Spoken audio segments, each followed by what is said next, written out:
What were you saying, Mark?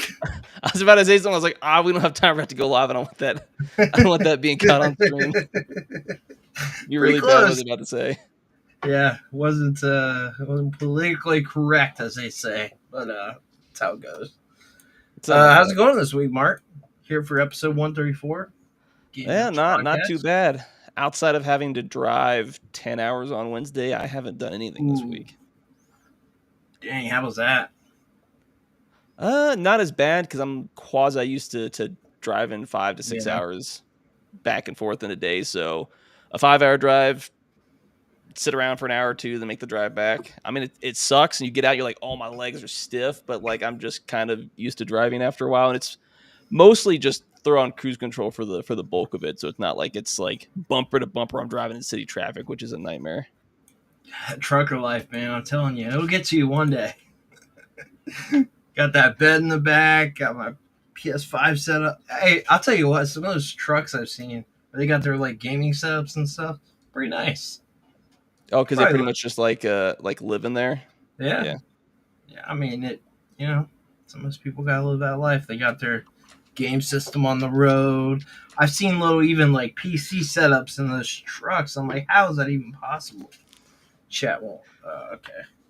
Yeah, I was letting you know it wasn't popping up on my side. Oh my goodness. We'll Here see. we go I don't know, again. I still have internet issues. Well, it's probably a good thing it isn't popping up because I got to go straight over to YouTube. You want to take over the first topic here while I go over to YouTube real quick and deal with something here?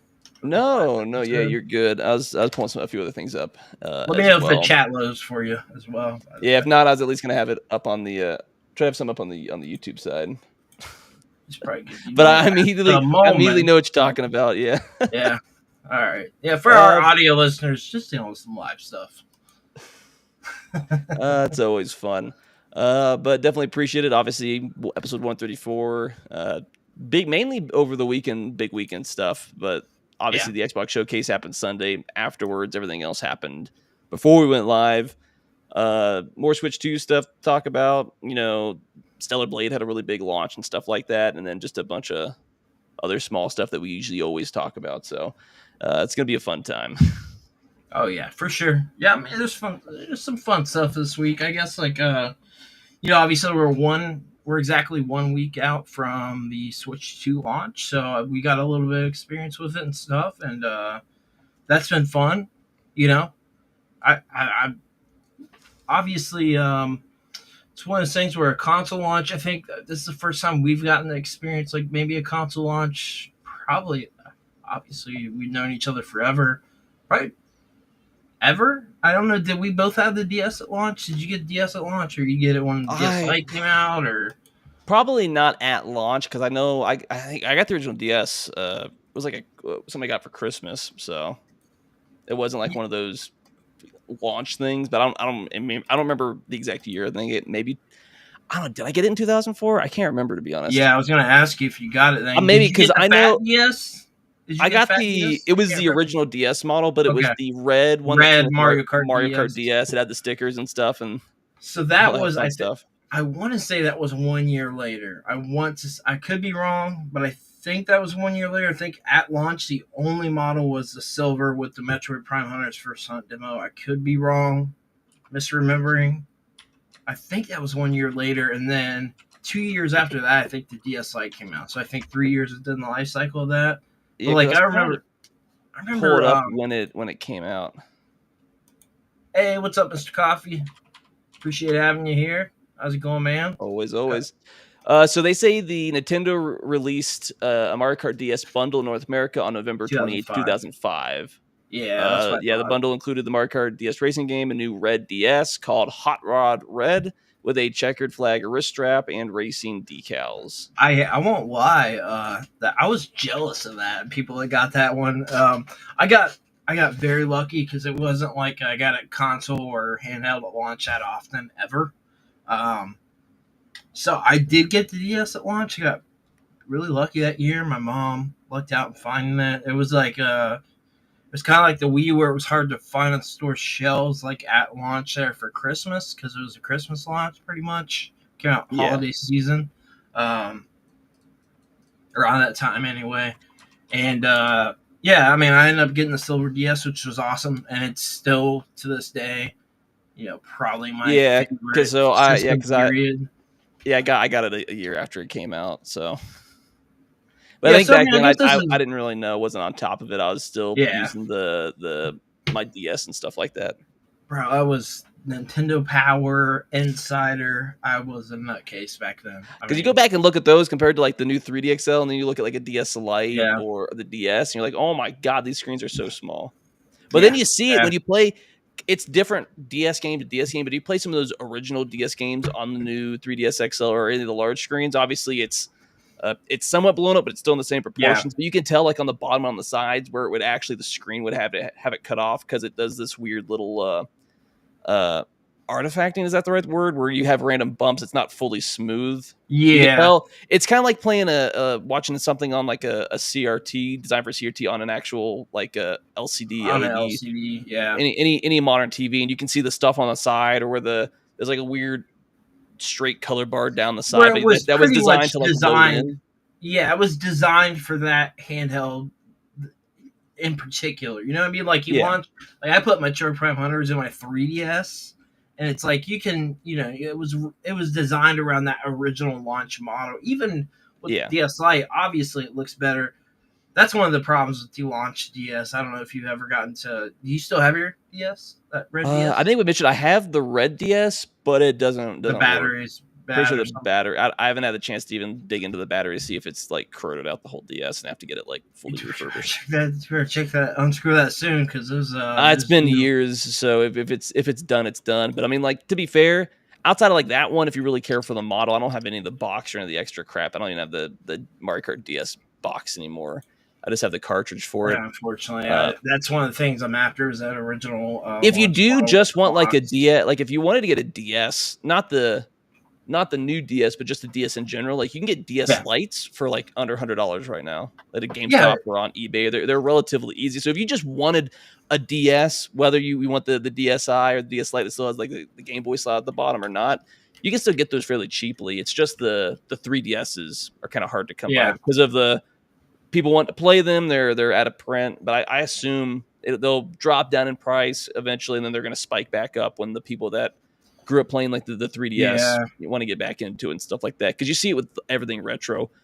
Like it's one of those things where at one point, like PS3, Xbox 360 kind of drops off, and then it'll eventually come back. The same thing with the 64 era, PlayStation 1, GameCube era, and stuff like that. You're kind of walking into that right now. People wanting to go back and play those games they grew up. It's just a matter of how do you go back and actually play them type thing. So it's one of those things where it's like, if you just want like any form, like you can get different models of DSs pretty cheap. Get a few now while they're dirt cheap, and then hopefully the 3DS gets cheap if you only get one. Depending on like what you're trying to do with them and stuff like that. But I weirdly have, I had the original DS, so I didn't get a DS Lite. My sister got a DS Lite. She got that pink DS Lite. It was pretty common. Oh yeah. And I have a DSi now, but what I want is that it's obviously not going to be the one I had, unfortunately. Like pretty much as far as it goes with video games, I don't really have anything from childhood. There's like one or two things I've still got. I have a few other physical media items, but it's very slim pickings on what I have from childhood. But I want that in the box just because I had it as a kid, that original launch model with the Metroid Prime Hunters First Hunt. And I saw it at a convention for, I don't know why I ended up like not getting it. They had it at like 150, and I was like, I kind of want this more around like 120 or something stupid like it. I don't remember. Just trying to save money, being a. Well, hey, like at least you now have you've got the Japanese model as well for the. I know, which is very exciting. Yeah, all I need now is like the EU copy, which is it's really cool. I don't think the DS was it region locked? Yeah. Actually, because I was thinking like, was that something you have to get like a Japanese DS to try to pop that game in, or would it work on like a DS or a 3DS model? That is a great question. I feel like the 3DS is not region locked, but the DS is. Let me look here. The original DS and DS Lite systems are not region locked. Okay, so they're not. All right, cool. Which Doesn't help me any because like I said, all I have is a DSi, but it's a 3DS region locked. Yes, it's in a 3DS is region locked. So yeah, I need to get the different models essentially. Yeah, I need to get. Obviously, I want that original launch model, but I guess if it were going back and playing, I mean, I throw in the DSi. It doesn't matter. What am I thinking? It just doesn't have a GBA slot. I did not put that in the DSi, but I did load up the Metro Prime Hunters with the new online system where they have the Discord and stuff with the DSi and the 3DS. So that was kind of cool. As Coffee said, I found an OG Fat DS unit at a yard sale. It was in a bag with cables. Guys just wanted $10 for the bag. DS worked and came with Mario Kart. That's a good deal, man. That's definitely a deal, regardless of how you slice it. Yeah, especially I mean, now. It could be all scratched up. Even that's $10. Yeah, even just for Mario Kart, right? Like, it's a good deal for sure. Yeah, Mario Kart DS. Yeah. I saw somebody put a tier list out. This is just like a random person's tier list. Did you see how Elon posted this week? You're going to start seeing smaller accounts getting bigger posts. Did you see that? No, I think I missed that.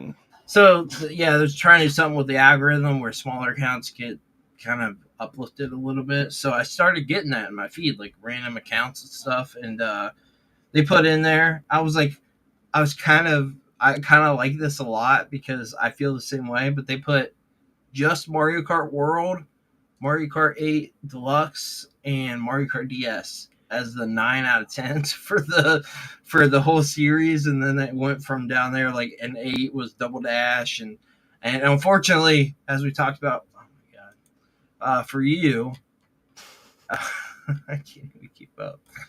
That's not loading them. But anyway, for you, you talked about how much you love Super Mario Kart, right? They had Super Mario Kart as like the lowest game, which I was like, that's kind of not fair. You know, that's like one of those games 5 or something like that. I forget. Like in any kind of like, I can't argue if you put a mixture of that game and those tracks. For one, it's a game that requires you to, even back then, you had to play it a lot just to get. It was a challenge to play back then as a race. For sure, 100%. It's the thing for me is I just grew it playing up. So there is a massive nostalgia factor with it for me. And it's something weird that, could you see it with the new Mario Kart World, the ability to like get outside the track and to explore this perceived other world essentially, was kind of like a neat thing that I'm glad with the with new Mario Kart World. But I don't know, it feels like some of the course designs get a little bit, I don't know, conventional with how the world's designed compared to some of the side-scrolling Mario Kart or the old Mario games.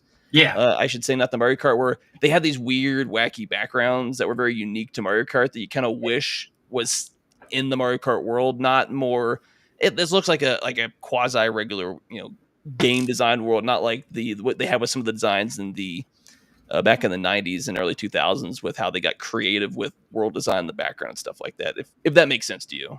No, I get what you're saying for sure. And it's one of those things where even with Mario Kart DS, I can say, like, all the Mario Karts, because I go back to Super Mario Kart as well.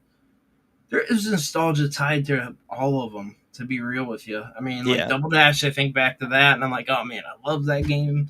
But that was like one of the things. Like Wii, and I was like, oh, that game was great. Like all the Mario Karts, I think, are pretty flawless. I played them all, but the problem was for me is Double Dash, the Game Boy Advance one, as well as the what is it? The Mario Kart 64. I don't know why I blanked on the name for a second.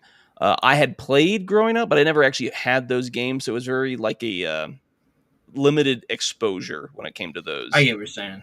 Yeah. Or 64, I think I've got I played the most of those, so I've got like the tightest connection. But it's why Super Mario Kart was always like far more of a connection for me, because it's what I'd had available to me for the most part until DS, so that's what I played the most. But outside of those, it's that, and then the 64. And then the DS really has some unique track designs, but what you really remember DS for really is the battle mode and stuff like that. Not necessarily for the online skating, because that was always a nightmare. Mainly because I couldn't do it. So yeah, the snaking I couldn't do back then. Yeah. But yeah, that was. and I'm kind of they quasi brought that back with Mario Kart World. You have to like hunt down the missions though, and they're usually pretty quick. But so are the DS missions. What would you call the?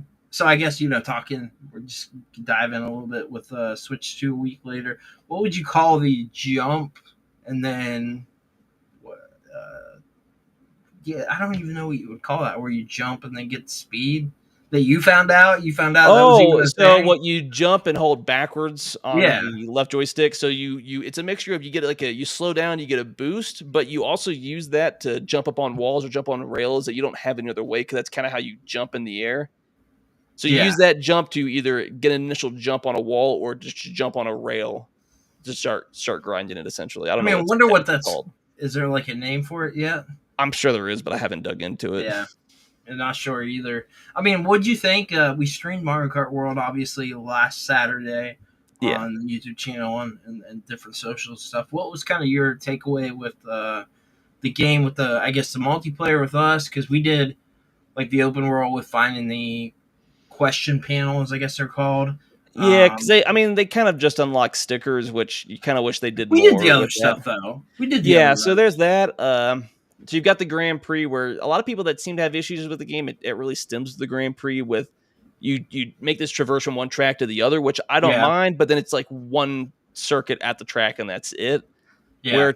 But technically, if you just played in the versus mode, you do like full 3 laps at every track. You don't have that movement. But I do, for the Grand Prix, hope they come out with an update to where you do more than just like one lap. Like I don't mind the traverse, but do more than that lap. If the races last a little bit longer, I wouldn't mind, but I mean that's just me. And the Grand Prix generally aren't that long, anyways. It's 4 tracks.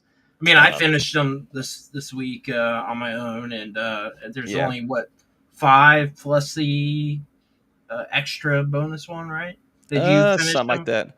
I played them all through at the 50, and I played 1 or 2 at the 100, just because I'm gonna play through all 3, just because it's like the completionist in me. Yeah. No, I'm gonna do it too. 100%. I think that the best course is the special one. By far. Yeah, I think so too.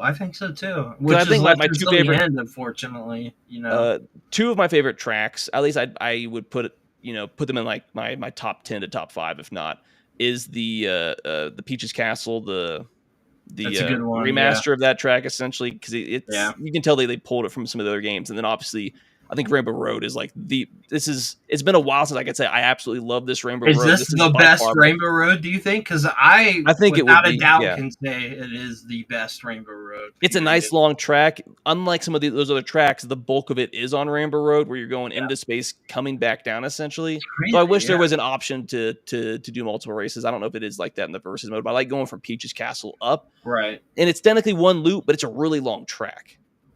It takes you forever to get through, and I think it's really fun. There's a lot going on. Right. So in that aspect, I think I'm sitting here thinking like, I think this might be my favorite Rainbow Road in a while, because I couldn't say the same thing about Mario Kart 8. As far as I wouldn't say it about Mario Kart 7. I go back to last time I probably said that was with Mario Kart DS and maybe Mario Kart Wii. Me too. I didn't play the Wii Rainbow Road in years. But it's good. Those I do remember it being very good. Yeah, I mean, I would have said personally, going back to DS would have been my favorite Rainbow Road, but Wii was good too. I think Wii had a lot of my favorite tracks in it, but I don't know if I can't remember if Rainbow Road was one of them, because it's been over a decade since I played Rainbow Road on the Wii. So it's good. I liked it. I still think back to DS. 64 was fine. I don't think it was great as far as Rainbow Road specifically goes. No, I mean it's kind of iconic, as being like one of the better ones, but nostalgic, iconic for sure. Yeah. But there's obviously better games and stuff like that, and DS was my favorite handheld version of the game. Not that there were a whole lot for the longest time, and then Wii was always obviously it's on a console, it was on the Wii, so it just played better and looked better. Yeah. But I don't know. I tend to like this, and I've seen the idea. I've seen this, and I kind of would also agree with it. I think Mario Kart World's a great game. I want them to continue to put more content in it, because for sure, while there's stuff to do in the open world outside of just driving around, I can see where some people see there's not a whole lot to do other than collect stickers, essentially, for a lot of that stuff. Drive around, get coins, look for those boxes, and find the missions is like the main thing. But it's still neat to drive around and just listen to the remixes of other old Mario tracks and stuff like that, and just drive around isn't like the worst thing in the world for me to do it for, I don't know, 10, 15 minutes. Yeah. So I've got one of those back and forth, and I think I've seen the sentiment. I would agree with it. At $80, I don't think it's the best game in the world, but for if you're able to get it for the pack-in title with the Switch 2 for $50, I think it's a really good game. It's one of those, as it stands right now, it feels like 80 is too much, but if you're able to get it with the pack-in with the Switch for 50, I think that's a really good price point. At 50, I think it's a fantastic game, and then it kind of drops off at the 80 because I'm like, at 80, you'd wish there's a little bit more there with that game. Yeah. But if you really love Mario Kart, you play online all the time, and you end up getting 400, 500, 600 hours out of the game. At that point, you could probably justify the $80 because you've gotten that much out of it. But yeah, I still wish there was a little bit more there at that price point. Yeah, I pretty much agree with you. Where I'm kind of like, at launch, it's like fine, but if it were, it feels like it'd be more fun if it were like a $60 title, standard. Because it's a really fun game and it plays well. Yeah, it's a great game. I think, but you want more content. That's right, like the big issue with, hopefully, because you assume they're going to add more paid content, like with 8 new tracks, and I would like them to do a lot more with this game, as different little worlds from actual games, because they've obviously remixed old tracks, but they play so different. I would consider them brand new tracks, essentially. Yeah, I feel like I think at the end of the life cycle, we'll probably have a different opinion on Mario Kart World, where it will probably be like kind of Mario Kart. That's the hope, at the very least, that they've got a good baseline and they can continue to add on to this game, whether it's paid or free, or I would argue a mixture of both, depending on the kind of update they're gonna put out there. Yeah. But I can't imagine just not touching this game and moving forward, because with 8, and especially 8 Deluxe, they added so much content to that game. You kind of expect that with Mario Kart World. Yeah, I think it's one of those things where it's launched at 80, so I hope that they're probably going to do something like a booster pass thing, or where you have Switch Online, you get it, or the Switch Online bonus, whatever it's called, extra. Well, it's one of those things that if you have Switch Online plus the expansion, you just get the content. If not, you have to pay the $10 or whatever it is, depending on obviously how much work they're going to add to it. But I would like to see some amount of content that is either free, even if it's some small stuff here or there, or if you have NSO plus the expansion pass, because it's usually what they're going to require, you don't have to pay the extra money. And I would be more okay with that, mainly because, well, those of us that have a Switch and tend to play it a decent amount, are already going to pay for that anyways. And it's what, $20 a year or whatever it is. It's not it's a really, really cheap. It's the cheapest of all the consoles or any of the services. So Mr. Coffee said, remember who knew Mario Kart would have been that big of a jit after being just a port from Wii U?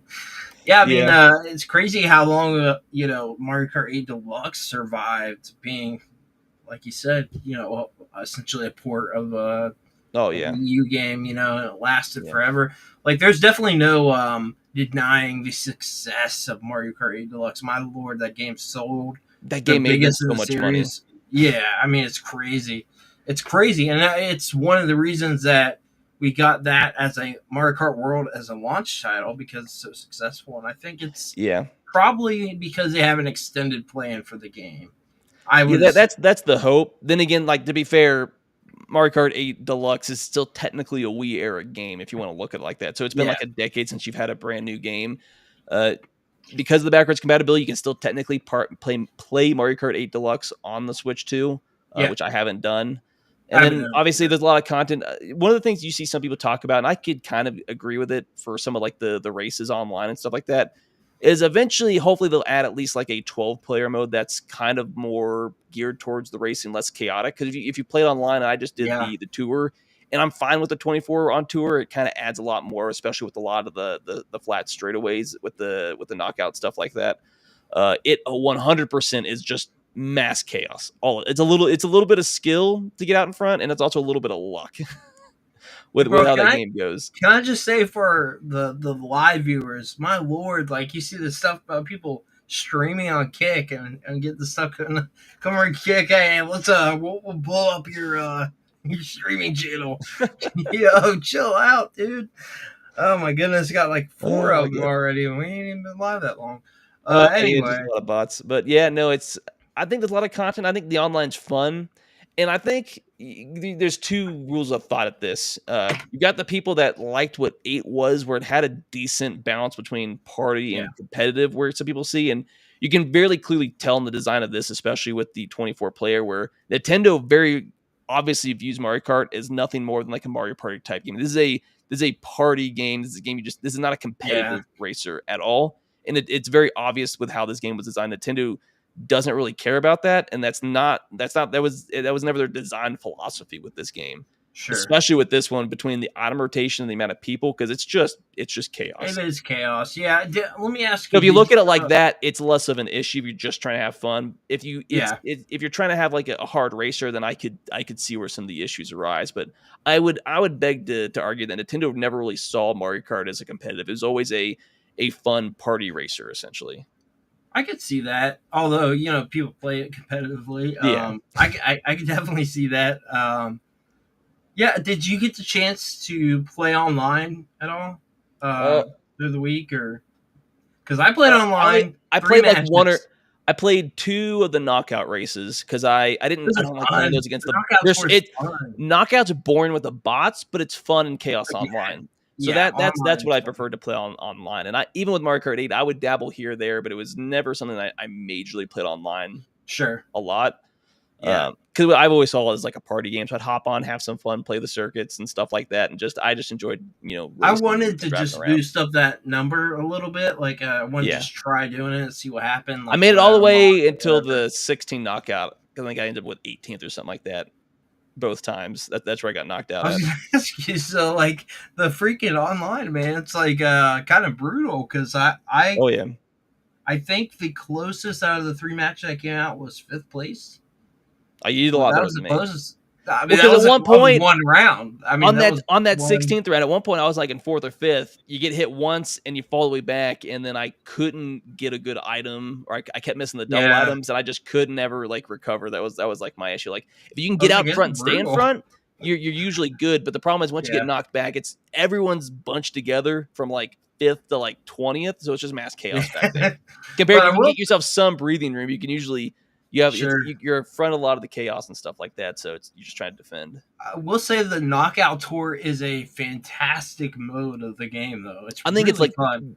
It's like one of the best ever. Yeah. Like mode wise, like I go back to like we talked about DS a couple times, the battle mode and stuff like in that was just fantastic. But the Knockout Tour is like a really good mode. I like the concept, and I think that maybe playing online a little bit more would be like pretty fun actually. Yeah, especially with the way they design the game, with the world and the way it works, I think it really plays into this long little journey that you're going on. Oh, 100%. Yeah. Mr. Coffee said, makes you wonder why hasn't Sony or even Xbox tried making a kart racer. Sony had Little Big Planet Racer and Mod Nation Racer on PS3. People really like them. Yeah, I played both, and I played on Vita as well. And it just feels like they don't really like they've got their developers that focus on hard racers, and they just don't probably feel the need to try to compete with Nintendo at that point. I mean, Nintendo's been doing kart racers for 30 years at this point, so they kind of have that market locked in. And other companies have tried it, like with Nickelodeon and some of the other games, and they largely just come off as Mario Kart clones, and they're looked at kind of like that. The only ones not do too well.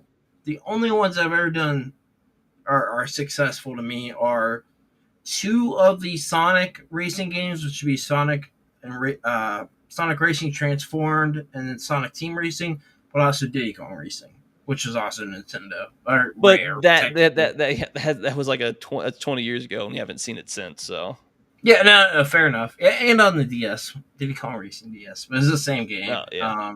Just kind of ported over.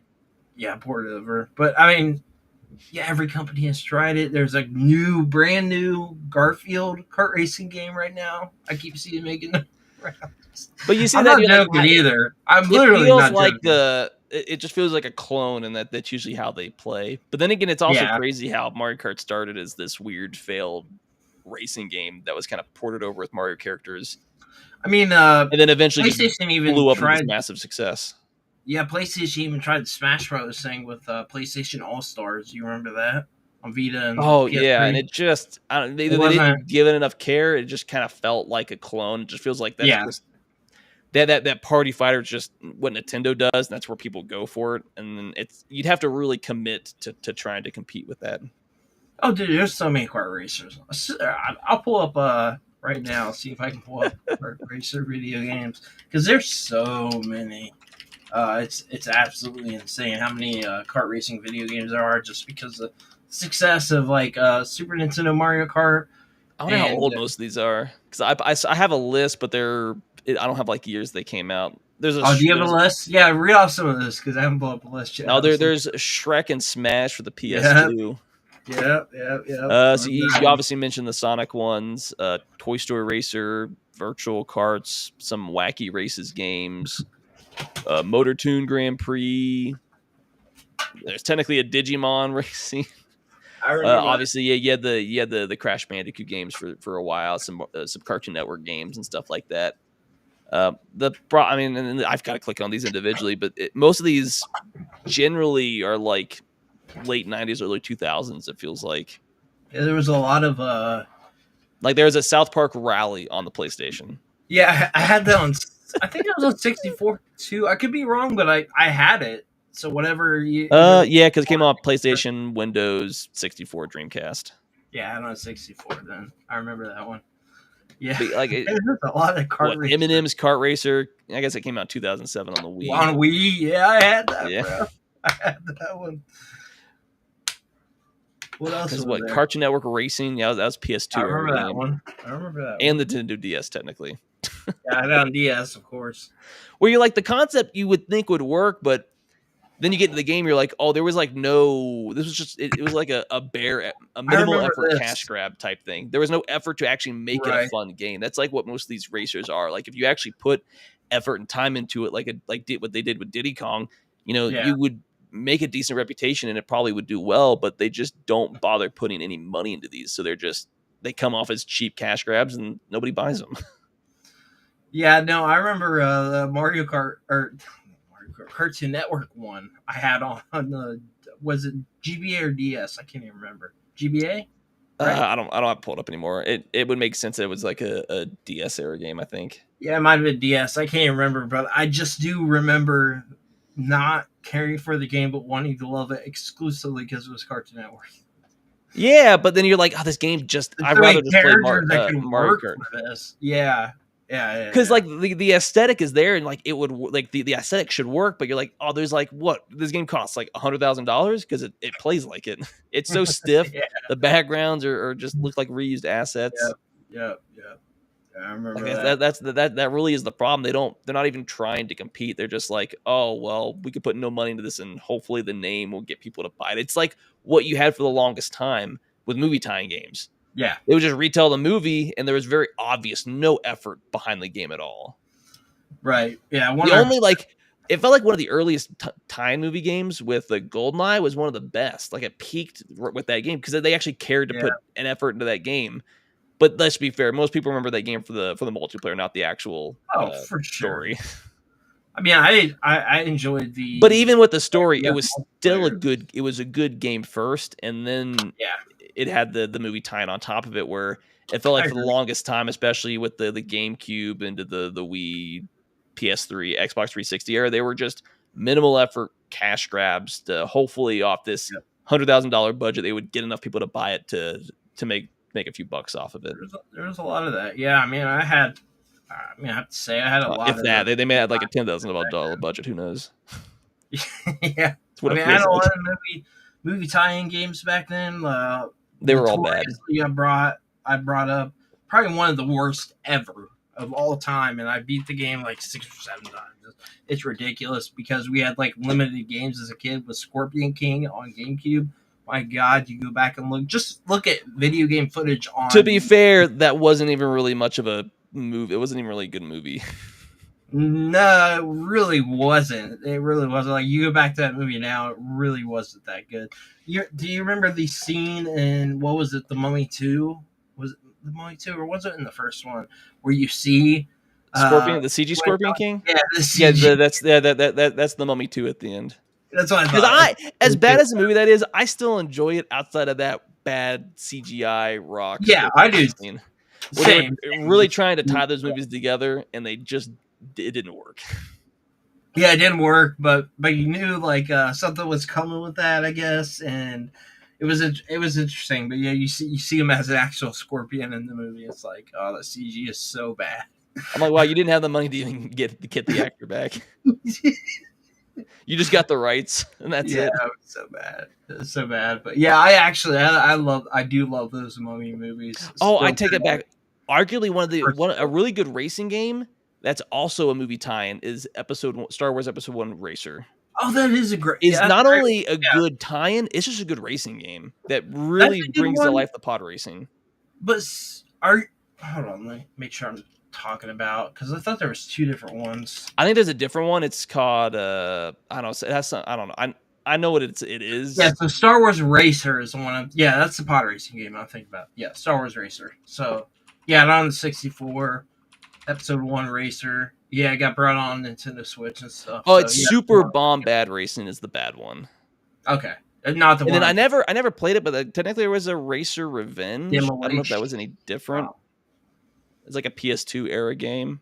Didn't play that one. I did play the Demolition Rally, I think it was called. Star Wars Demolition something. Look it up. Yeah. Demolition. Googling stuff. I was like, I can't remember.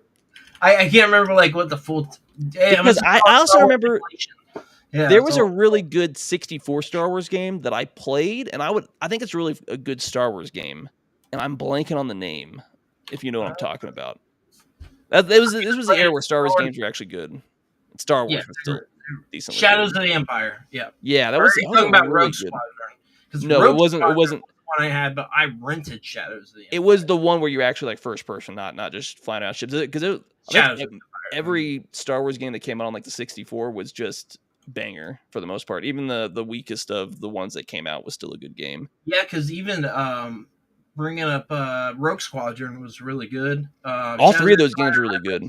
Yeah, every subsequent game just got better all the way up to the third game, which is what the GameCube, bro. Bounty Hunter, Star Wars Bounty Hunter. Oh my god, it's still probably my favorite Star Wars game of all time. Period. I know a lot of people would say Knights of the Old Republic, great game, but for me, like when it comes to like Star Wars spin-offs, Star Wars Bounty Hunter on the GameCube I thought it was fantastic for the time. I don't know. Yeah, because what you had the three games on the GameCube that I remember playing and really liking was obviously the Rogue Leader and Rebel Strike were really good. And then I think the one it was like a decent tie-in, mainly because it didn't follow the story of the movie, but the Star Wars: The Clone Wars game, because it was in the era of the games. I don't know if I didn't know if it took place before or after the second movie, but it's like technically like it's tie-in, but the story is wholesale its own. It's its own thing. The tie-in for the third game I thought was really good too. I didn't play that. There was a lot of Star Wars games in that era. If we're talking about the movies, I guess, kind of an offshoot, like I still think today the third movie is the best movie of that trilogy. Do you agree with that? Oh, 100%. They got better. And you know what? If there's one thing that the sequel trilogy did really well, and it's the only thing that it did well, is it made the prequel movies look like a masterpiece. Yeah, fair enough. To be fair, even though we grew up with them, and I liked them beforehand, like the only Disney Star Wars has made me do is like, okay, episodes 1 through 6 are like masterpieces, and then everything Disney's put their hands on has just been an absolute dumpster fire. There is nothing Disney Star Wars that I've ever gone back to revisit after I watched it. Ever. None of them. I've never even the decent like not even I know people like what's the other spin-off show people I mean, actually, okay, that's a lie. I rewatched Rogue Squadron 1. Yeah, I think that's the only one I liked, and I haven't gone back and watched it since, to be fair. I've watched it twice, so I lied. It's Rogue One is the only one that I liked, and I haven't even. I don't even care to go back and watch it a second time. I don't think was they're good. a good one, but I mean, out of like how many attempts stuff, and like, did you ever watch what's the not Mandalorian, but what's the other spin-off series that came after that? Oh, because it just had a second season. Yeah, that ties into. Yeah, I watched the first season, and then I didn't bother because I'm not giving Disney my money. But I was following the story, and I'm like, oh, that just sounds terrible. Yeah, I didn't even. I'm glad I didn't even bother. It's like, yeah, I didn't even watch it. Yeah, I wouldn't even bother to touch it.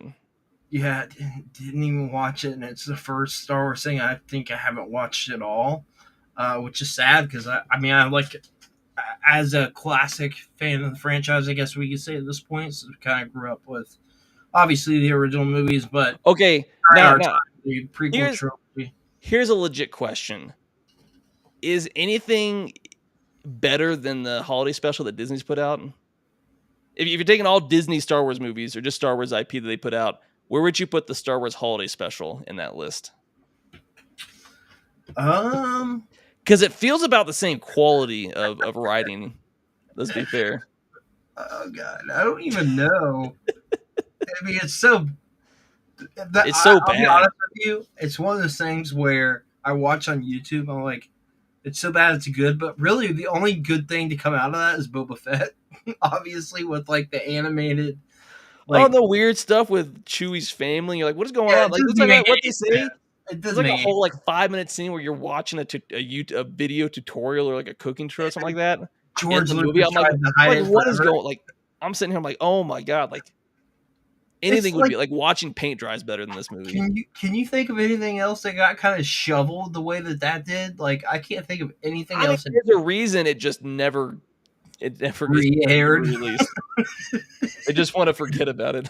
Yeah, I mean, like, it makes sense, but it's like I can't think of anything else that got kind of shoveled like that. Where, like, even during our time, we had to like seek it out. You had to like go out of your way to watch that. It was you didn't get to watch it on VHS or DVD or. No, that was very obviously a TV movie. Yeah, 100%. But I mean, it's just one of the things they really shoveled under, under everything that we never got to watch it like legitimately on anything. We had to watch it on YouTube. Did George Lucas have his hands in that at all, or? That's a great question. He feels like he just wants to purge it from history. To be fair, I mean, I think I'm almost 100% sure he did. But let me see. Did you get that feeling? Because it's kind of because you have that, and then you've got the remasters of the original trilogy, which I get. I wish there was an option to watch those movies when they came out in theaters, but I still think mostly the digital enhanced versions that they came out with in the 90s, are largely better. Some of the CG's age really poor, but some of the original scenes myself, but some of the original scenes are fine, and some kind of look bad, like what they did with the Emperor. I think he looks better in the remaster. Who shot first, Mark? Who shot first? Oh, Han shot first. Okay, that's one of those things that did need to be changed. Like a lot of the scene shot in Mos Eisley. I don't mind the extra stuff. It just it looks like 90s CG. But some of the original shots were fine. Like you could have added some stuff here, but leave some of the original shots in. It's one of those weird things where when you look at the original trilogy and the what he did with the digital remasters, some stuff I like, some stuff I don't. It's kind of a very scene by scene thing for me. The only way I have to watch the original Star Wars untouched is on Laserdisc, and I have. Because I think when they came out on VCH, you only had the digitally what he did right before the prequels came out. Essentially, Laserdisc I think are all maybe Betamax as well. Yeah, I could be wrong if it was on Betamax as well. I know that for sure Star Wars was on Betamax. Whether they are all three, I know you can find them. It's just it shocks me that they've never been the option to watch either or. Right, it doesn't really take away from the movies. It's just digitally enhanced essentially, or it's new graphics. It keeps some more consistencies with what the prequels had graphically, especially with how the Emperor looked and a few other things here or there. But I think some of some stuff works, some stuff doesn't. It's kind of a up in the air based off. I don't remember how we even got on Star Wars, but I will say I don't know that. That's great. Holiday special. We're going to get through this podcast. We haven't even touched the Oh first my God. You said something like, hey, go into this news. We haven't talked anything about what we're going to. All right. So I guess to finish out where we're at, the holiday special was directed by Steve Bender, with David Akomba initially directing a portion of the special before being replaced. George Lucas authorized the special, but he was reportedly unhappy with the final result. I would be too. Yeah. But no, as well. Just to answer your question, we were talking Mario Kart, which went to handhelds, which somehow got into movie tie-ins, which this is what we do sometimes. Hey, I mean, I like it. I do like the format that we have, where we just go in. Yeah. Sometimes it's like, crazy. What the hell's wrong with us? But we're gonna get right through this. Haven't even touched the news yet. I know, right? Oh my god! 45 minutes in, I guess we might as well talk about what happened this week. I guess we should. Hey, it's cool. It's all good. I didn't realize we were talking about, like, I knew the Switch 2 we were going to talk, and that was kind of fine. Then we go off. Yeah, oh, okay. Yes. So Switch 2. Did you play anything else this week? Cyberpunk, did you touch? Unfortunately, I didn't pop in Cyberpunk. Okay. I played the Breath of the Wild, the enhancement version. I went through, messed with that a little bit, and some more with the GameCube, but that's really all I was doing. Because I wasn't trying to like do everything all at once with the Mario Kart. I kind of want to like take my time with it. I don't want to like burn out and enjoy it. I when the Switch came out, I was also playing other games, so I'm still trying to play those as well and stuff like that. So I'm trying to bounce a bunch of stuff around. But it was like, I'll have plenty of time where the Switch is going to be the only gaming I'll have for like 3 months. So like I just want to like take my time with everything. Sure. Fair enough. Yeah. I mean, I'll say this. I think their new Pro controller is my new favorite controller. I think you saw the original Switch Pro controller. I agree. No, I mean, for me, it was like there was succession. Like you played did you use the Wii U Pro controller when you had the Wii U? Yeah, I think I did. Yeah, I have it. I absolutely loved that controller because it had like an 80-hour battery life, like literally, not a joke. It's a really long battery life. Yeah, no, it seriously had like an 80-hour battery life, which is crazy. And I just loved that controller at the time. And then the Switch Pro controller came out. I was like, this is probably my new favorite controller. Like every time they keep putting out. There's one thing Nintendo can do really well. It's their Pro controller. I think it beats out what Sony and Microsoft put out. Yeah, I mean, this controller coming out, the price point that it's at, it's got the back buttons if you want to have those for like FPS or fighters or whatever. That's great, but like just the feel of it, and then you know what I actually found kind of surprising was the whole HD rumble. How it kind of felt like in the Switch era, it was like, oh, they forgot about it over time. Or like it was a gimmick that nobody cared to really use. Well, I played it in several third-party games, so Cyberpunk, Rune Factory, Guardians of Azuma, played it in the whatever the F-Zero clone was called, Split Fiction. All of them absolutely felt fantastic. Like with the HD rumble, I was like, this is great. And then you look at like kind of the inner lookings, like in some YouTube videos. It's like, okay, this is why this works better this go around. Like the HD Rumble 2 it feels as good as it does. But yeah, I revisited. I didn't put Breath of the Wild in, but I put Tears of the Kingdom in. Played probably about 2 hours roughly of it, and not a whole lot changes. It just plays better, smoother. You don't have those occasional drops and stuff like that. Yeah. And then obviously with the Pokemon games, they're just butter smooth at this point. I just played through them, so yeah. I mean, it's like, and now I'm going to start Violet because of this whole experience talking with you about it. And it's like the games, because I went through the main area, both DLCs. Yeah, I was flying around some of the bad areas when you're flying over some of the areas, especially in the DLC, the DLC too. And it's just smooth as can be. It just a consistent frame rate doesn't drop. You're like, okay, this game's actually playable now. And then you see, which we'll talk about a little bit, the Xbox Showcase, what Game Freak can really do. It's like, all right, I see what you guys are doing. Bring that into Pokemon a little bit. Like, that's the problem. Because I'm like, I get it. I feel like they still could have optimized it better. But even with some of the ZA stuff, it feels like, it still feels like they're cutting corners. But are they cutting corners because they're cheap or because they have like 2 years to put out a game is what it feels like. Yeah, I think it'll perform better than we probably think it will, being that it is. But you One of can tell with some of the building designs, like some of them look great, some are very obviously sure. it's a PNG essentially, and I'm like, Yeah. is that for performance or is that kind of just cutting corners? Because Yeah. you don't have a proper development cycle for these games because it's not just the games, it's the cards and the merchandise and stuff like that. So I get the mainline stuff has a timeline they want stuff to come out in. Yeah. Which Yeah. I do at times feel like maybe if you slowed down a little bit, it wouldn't be a problem. It's like You run into an issue with like Assassin's Creed. You're trying to pump out games too consistently, and it's causing a subpar game. Like Z, I expect it to run just fine, but is it going to be a decently long game? Is it not going to? Is some of the backgrounds going to look kind of cheap to try to make everything work? yeah. My biggest thing is like, is it going to be an improvement upon Arceus, which for the Switch One obviously performs significantly better than Scarlet Because and it wasn't Violet. one massive open world; it Obviously, was selling a smaller. better game too. It just felt like I would argue that Legends Arceus is arguably one of the best Pokemon. Pokemon games in general. Yeah, I'd no, say it's at very least it's in that conversation. do you know if it performs better on Switch 2 with a couple of I those dips that it has or anything? Or because I didn't put it I haven't in, had a chance to put it in yet.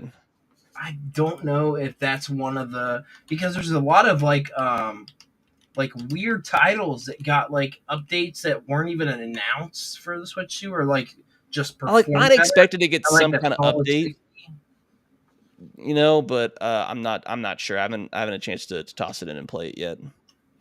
Haven't either. I would expect it to just run better. You don't need new content or more Pokemon spawning. You just need the game to Sure. be at a consistent frame rate and not have dips. So apparently, this is one of the titles they didn't do anything to, because they did to a lot of titles. A lot of Like I titles. get it, the game's been out for a while. It's not the main line, so it's not going to get their attention. But hopefully, it gets Yeah, it. but I mean, like, I'm talking third-party games that you wouldn't even think of got like these improvements that weren't announced at all. There was no like press put out whatsoever. They No, got like like I 60 expect frame them all to rate. run. I don't know. Maybe the game just runs better on Switch, and they didn't need some kind of update. The better hardware just makes it run better. I have no idea. Like I haven't looked into it, and I haven't had the chance to test it myself. So it's probably something I'll need to try But this week.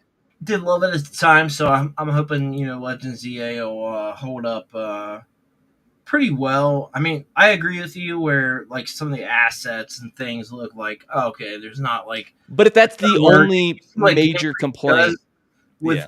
third-party platforms. It's like, holy crap, you can do this, but you're not doing that with this franchise that really needs it. The one After that actually having makes you so much money.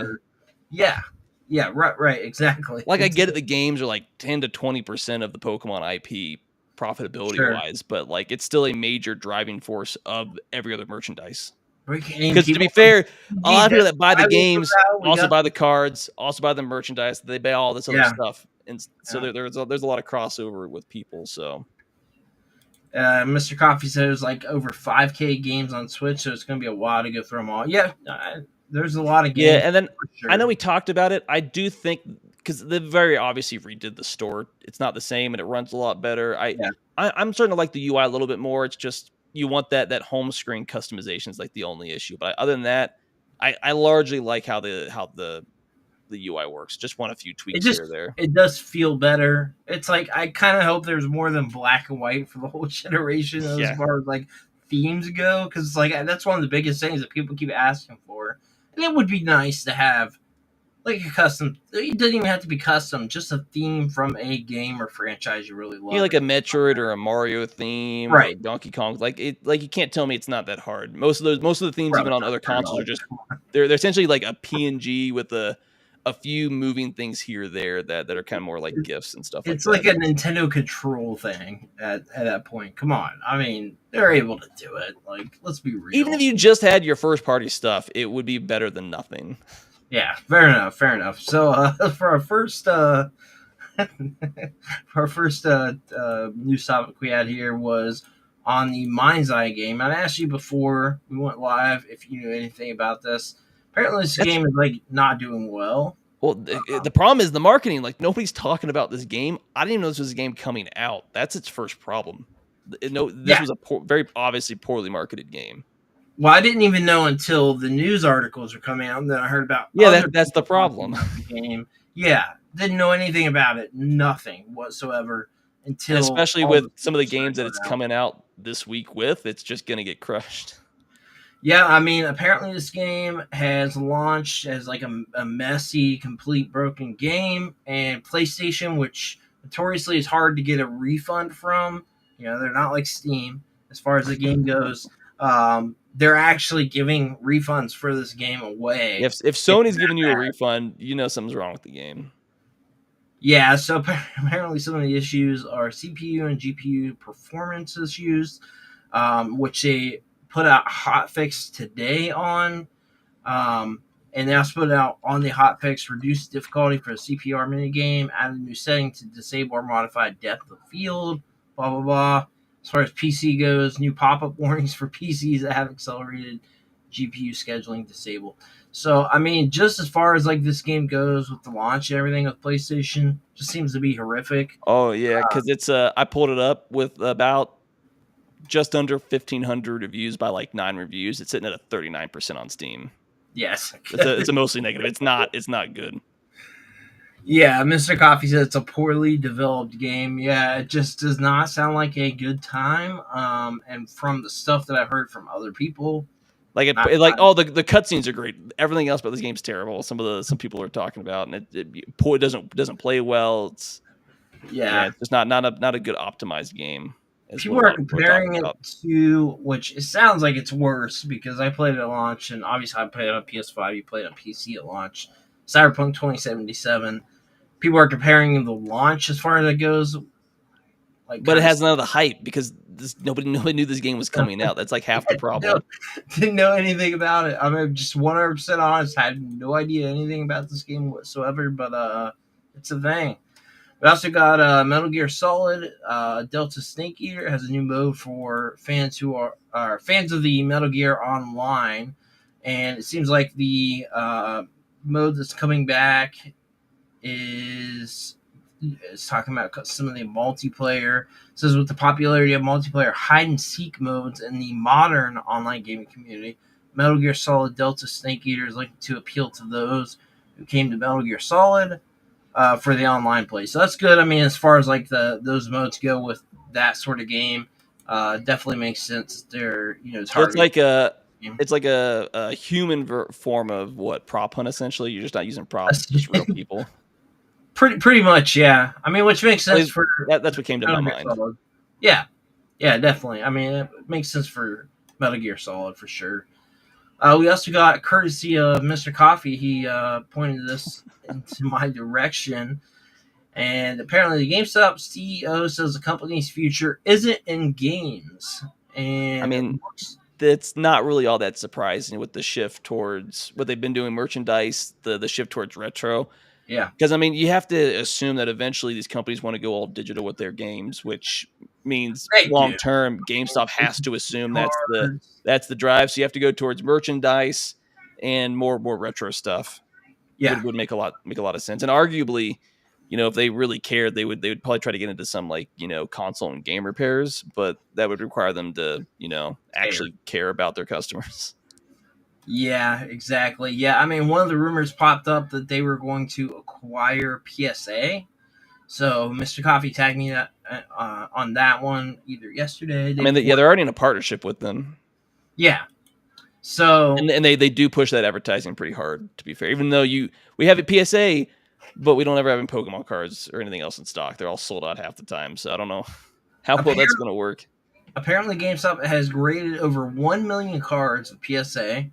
Store chain doesn't actually grade the cards. It's like a third-party service, so essentially it's easier. Instead of you mailing it out yourself, they essentially you give them the cards and they'll get it mailed and bring it back. Essentially, it like the same thing with selling games or consoles. They just make it the process easier for you by doing everything themselves.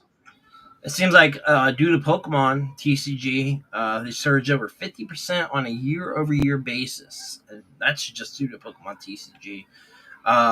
Yeah. So, I mean, the populator is not going anywhere. But if they tried to get some kind of card partnership with Nintendo and Game Freak and Monsters Inc. and stuff like that, as a company, that would make a lot of sense to them. As probably would help them bring more revenue because it's like, hey, you want Pokemon cards? Go to a GameStop. That's gonna that would to some degree help them, hemorrhaging their losses and stuff like that. I mean, yeah, it makes sense, but it's like at the same time, could GameStop survive on just that if they acquire No, PS5? they have to diversify. They have to. I don't because I think the idea of staying with gaming and probably anime merchandise as a whole is a smart decision. And then what they're starting to do is focus on the retro because new games is going to go digital whether we want it to or not. That's just an inevitability, or you have to make that assumption that's where the market's going to go. So focus on that, card collections, retro stuff. Try to get people in the store with events. It would make sense for them to try to start hosting some events. Yeah. It's one of those things where it's like they have to compete with those mom and pop video game stores and those card stores and stuff like that. Like that's the market that they're in, and they have to kind of shift that way, or they're just going to continue to kind of become irrelevant. Yeah, man, I pretty much agree with you on that. Yeah, they don't need to exist in major markets where you have those other places around, but in smaller markets where you don't really have a whole lot of card shops or retro game shops, like a GameStop's your only option. If it goes away, then you have Walmart or Amazon. That's your only option. And I lost my GameStop, so Walmart, Amazon have become my direct options. Yeah, I went. So I get it, and it's fun to dunk on them, but like there are a lot of small markets out there where GameStop is your only option. If it goes away, you don't have you don't. Some people have to drive an hour to 3 hours away just to go to a video game store, and that's just not realistic for a lot of people. Yeah, Mr. Coffee said it's a growing market, and Walmart is just entered the stream of opening and selling cards. Tom Brady just opened his own retail card store. Interesting. Yeah, so they have to look at where they're at, and they have to start diversifying and not just be a video game store. They have to go into the cards, go into merchandise, and go into retro. Because let's be fair, merchandising is a really large market. A lot of places do it, especially in like tourist areas. So it would make sense. Like when you go into like the anime merchandise area, that would be an area that makes sense. Because for most people, you're either stuck online or maybe you go to like an anime convention once a year or something like that. And that's your only place you buy these because you don't live in a major metro area where you can go to some of those stores. So kind of going to that market would make sense because there's always going to be people that want to buy, I don't know, plushies or figures or something like that. Which they've been, I mean, I don't know how long it's been where they've kind of split the store up 50-50 with kind of games and the other merchandise, but however long it's been, I guess they kind of maybe seen the sign. They just need to get rid of the Funko Pop stuff because it just feels like nobody buys those. Replace Funko Pops with the not the action figures. It's the mobile suit sets and stuff like that. Those are like Gunpla and the Gunpla. Those are massively popular. They can be expensive, but that's something that people will come into the store and buy. And I mean, my GameStop before it closed down had a whole wall dedicated just to Funko Pop, and it was like thinking, I had one Funko Pop I wanted to get. When it came back in, it was sold.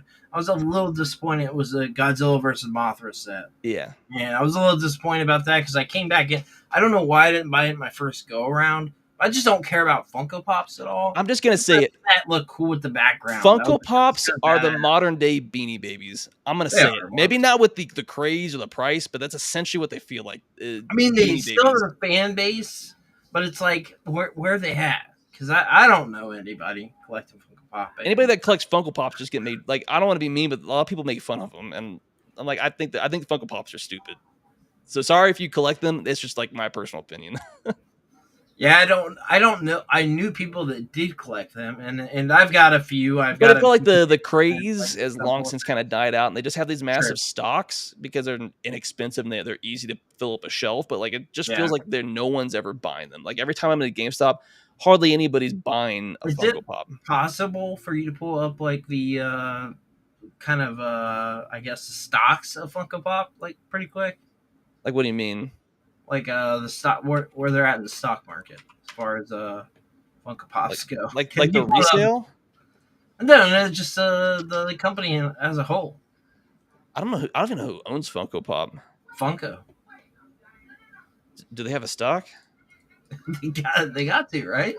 Only if they're public. If they were a private company, they wouldn't be on the stock market. Oh, okay. All right. See, you know more than I do. Okay. Let me pull it up real quick. I'd just be curious to see where they're at as far as. Okay, there we go. Oh, look at that. They're in a decline.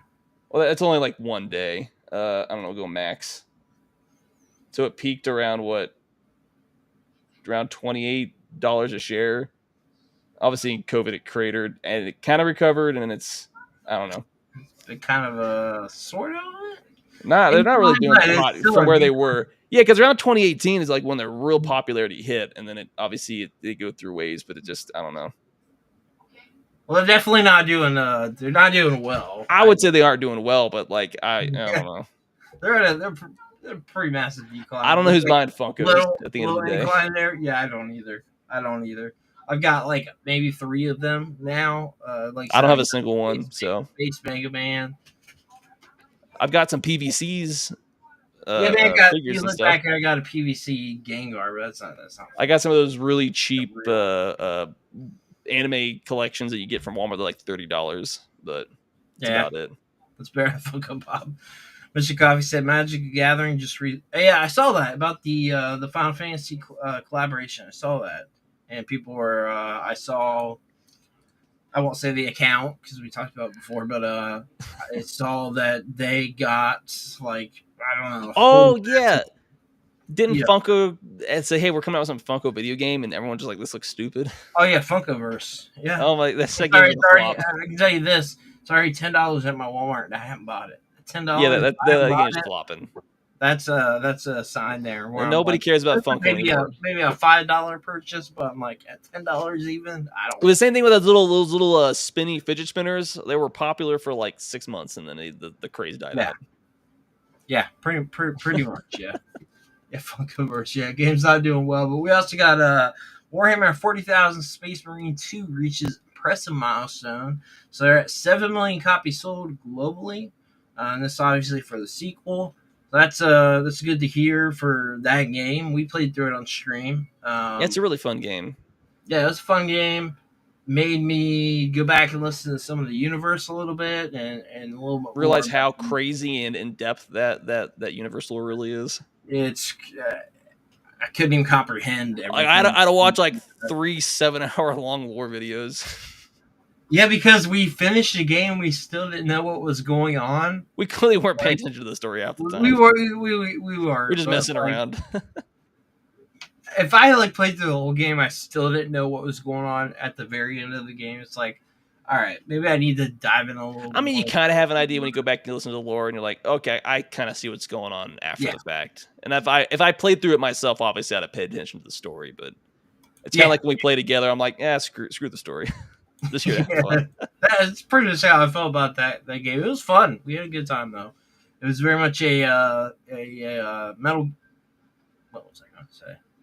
If I see about to say Metal Gear Solid, that's not even close to the same gameplay. That is what I almost said. Yeah, no. I was thinking of Gears of War. Sorry. In some aspect, yeah, I could believe that. Not a 1-for-1 because that's more like a third person. You're going to get in cover, and this game is not really about cover. It's like getting up and personal action. Yeah, the same kind of action game essentially. I guess before we move on to the next thing, I did play 3 rounds of the beta of Metal Gear Solid, which we'll talk about a little bit into later in the news, I guess, sort of. I put it in there. But I played a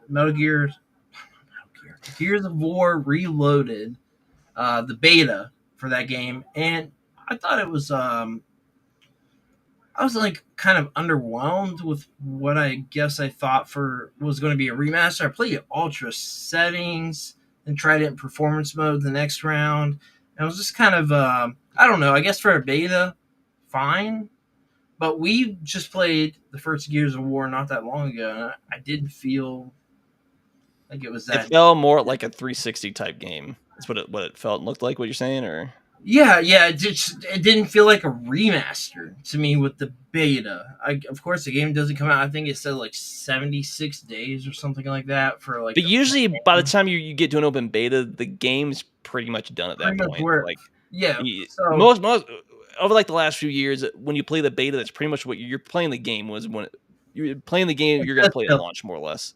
Yeah, and it didn't feel like a complete remaster to me. So I don't know. Maybe I'll play a few more rounds of it, check it out, but I did play on PC where I thought like I would probably get the better experience out of. You'd think, but it didn't feel like a big remaster to me, like this big kind of thing where it just felt like if you're coming back to this game, I felt like you would get a whole fresh, brand new coat of paint, but it didn't feel like that. Or like they kind of like reconstruct it from the ground up. Yeah, because at this point, remake the whole game and stuff like that. That's kind of what you would do at this point. Yeah, I would have, because we've gotten some remasters where it's felt like. I mean, like a game came out in like what 2008, 2009, or something like that. Yeah, and it didn't. I just didn't feel that. I didn't feel like it's like big, it's the game's like almost 20 years old at this point. When did Gears of War come out? And I feel crazy saying it, but it's like I did not feel like this was like some sort of big remaster. I just didn't. I've got the new game Reloaded as a whole. Yeah, Gears of War, the original Gears of War came out in 2006. Yeah, it came out in November, so it's almost been a 20-year-old game, about a year and a half away from being 20 years old. Where it feels like, yeah, you could get a remake out of this game, but we get a remaster instead where it doesn't feel like a remaster playing it. It feels more like a cash grab. I don't know. Oh, we need money. They're putting it out on PlayStation, and it's going cross-platform, and it's like, this could run. I'm playing this ultra settings, and I'm like, this could run zero problems on the Switch 2, and we haven't got a Switch 2 announcement. That's how I felt about it.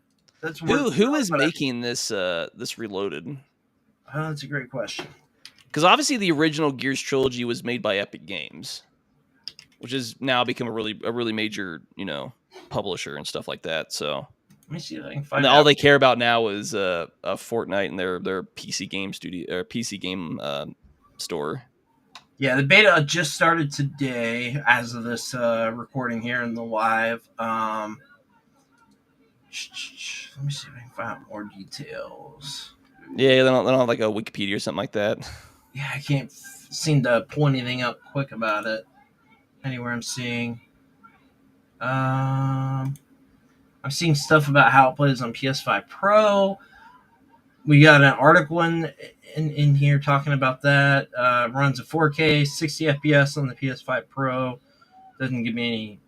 That doesn't help me on too. Yeah, because even the Ultimate Edition, that came out in 2015. What was more like a coat of paint already. That's really all that was. Right. And they brought it to PC. Which obviously, it looked and played better. Yeah, this is what we played. All I'm gonna say is that they're gonna do like a soft reset with Reloaded and then E-Day. The best they could do is just to make 4 and 5 just not exist anymore. But I mean, to be fair, the downfall started with Judgment, and then you got 4, and that just kind of killed the series more or less. I will say I played 5 because there wasn't much to play on the Series X at the time. But 5 came out in 2019. It's been 6 years since that game came out. Yeah, I didn't absolutely the series. That game. I absolutely 4, I didn't like. 4, Judgment, I didn't like. 5, I didn't hate. I think 4 is what really just put the series into a tailspin. Yeah, no, I don't disagree. I didn't hate 5, but it was like one of those things where it was like, I didn't have anything else to play on the system at the time. Yeah. And so it was fine for what it was, but they didn't feel like if you play 4 and 5, they do not. You play the original trilogy, they feel completely different. They do. I mean, obviously they're not developed by the same people, and that's part of the problem. But they don't feel like what 1, 2, and 3 was, which was like a rush of not adrenaline, but just. I did get an answer on the Gears of War Reloaded. It's just Xbox Game Studios. That's the. Well, I guess the idea was like you play 1, 2, and 3, you get this. Yeah, this like masculine urge just to chainsaw everything. And you just don't get that same feeling with 4 and 5. They feel more like I don't know, like what they did with like the modern less God of War, more of that whole interactive stories. Like you have with the new Tomb Raider and some of those other types of games with like the Nathan Drake the Nathan Drake games. It's kind of what it felt like. Obviously, it's not a 1-for-1, but that's the kind of feeling that you got. Or it's like it's not what the game was the original trilogy was, and that's like why you like those games. Yeah. So this got 4K 120 FPS support, FSR 3.1, DLSS 3.5 super resolution, so not DLSS 4, and mouse keyboard support, variable refresh rates. Dude, it says it's got ultra wide support, and the ultra wide looked like ass when I had it on my ultra wide monitor. I switched it over to my standard monitor because I thought it looked so bad. And I even All they tried did was just zoom it, out on the point of view. It was really bro. all they That's did with what it. it looked like. That's what it looked like to me. Because the I'm problem with that saying is right now, if that's it's, what it looked like day of the beta. So it could look better in a I couple would of days. hope, because the problem is like when you use an ultra wide, but you use it more like you just zoom in on the POV, it makes the sides everything become blown up and they're larger than they actually are, and it doesn't really work at an ultra wide at that point. So this might be like a hot take, but Mr. Coffee brought up about the Last of Us One remake. I felt like the Last of Us One remake. I felt like more of a it felt better than this does as a remaster for the beta. Of course, this is a multiplayer only. It could change tomorrow. This is day of the beta. I don't know. I don't know what was up with the ultra wide support. It looked like absolute ass. I switched it over to not being ultra wide on my ultra wide, see if it looked better. It did look a little bit better. Then I just switched over to another monitor because it's like, oh, this is kind of annoying with the black borders there. Um, and I don't know. I mean, I tried the 4K, I tried the 1440p. It was fine, but it just didn't feel like a big, huge remaster. That's where I'll leave it at as far as that goes. But I also got Mark. You want to kind of take over on the Snowblade stuff? I know you kept up with a little more than me. I've seen stuff, but Yeah, because it launched this week, yeah, a day or two ago. And then obviously the big thing, because this game came out a little over a year ago on PS5, and it was a really good game. But yeah, obviously this game launched really, like, it plays really well. It doesn't have like a lot of these issues that a lot of other Sony games have had. Like, they actually cared to bring it over. But yeah, obviously the big thing that everyone was talking about was its launch, like by far the biggest Sony PC launch, yeah. and they made a bunch of money like opening day. Like, this game peaked at 183,000 players the day it came out. Crazy. Like, that's, Bigger, and even bigger than now, we suspect. even I think you said like all if it hits like 20,000 players. yeah, that's what I thought, because that's about what everything else was. Even on Yeah, its low ends, it's hitting around 40,000 players. On its there's dips, and I mean, obviously, this is opening weekend. This is going to have the best numbers in its opening weekend. It's a single player game. The story takes around 20 hours to play, maybe longer if you're doing the completionist. So most people that play it opening weekend are probably going to not play it for more than a week. But like, this is just like, people were waiting for this game, and it absolutely showed. People were talking like, oh, it's hit 90,000. It just spiked. Because yeah, even, on its second peak, well over 150,000. Like, it's insanely popular, and everyone that I've seen play it absolutely loves it. I played it for less than an hour. I just had a whole lot of time to play it, and it played yeah. well.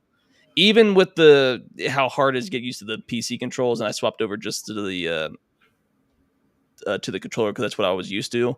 I Yeah. still think it absolutely played and looked amazing. I just didn't get the chance to mess around with any of the mods, unfortunately.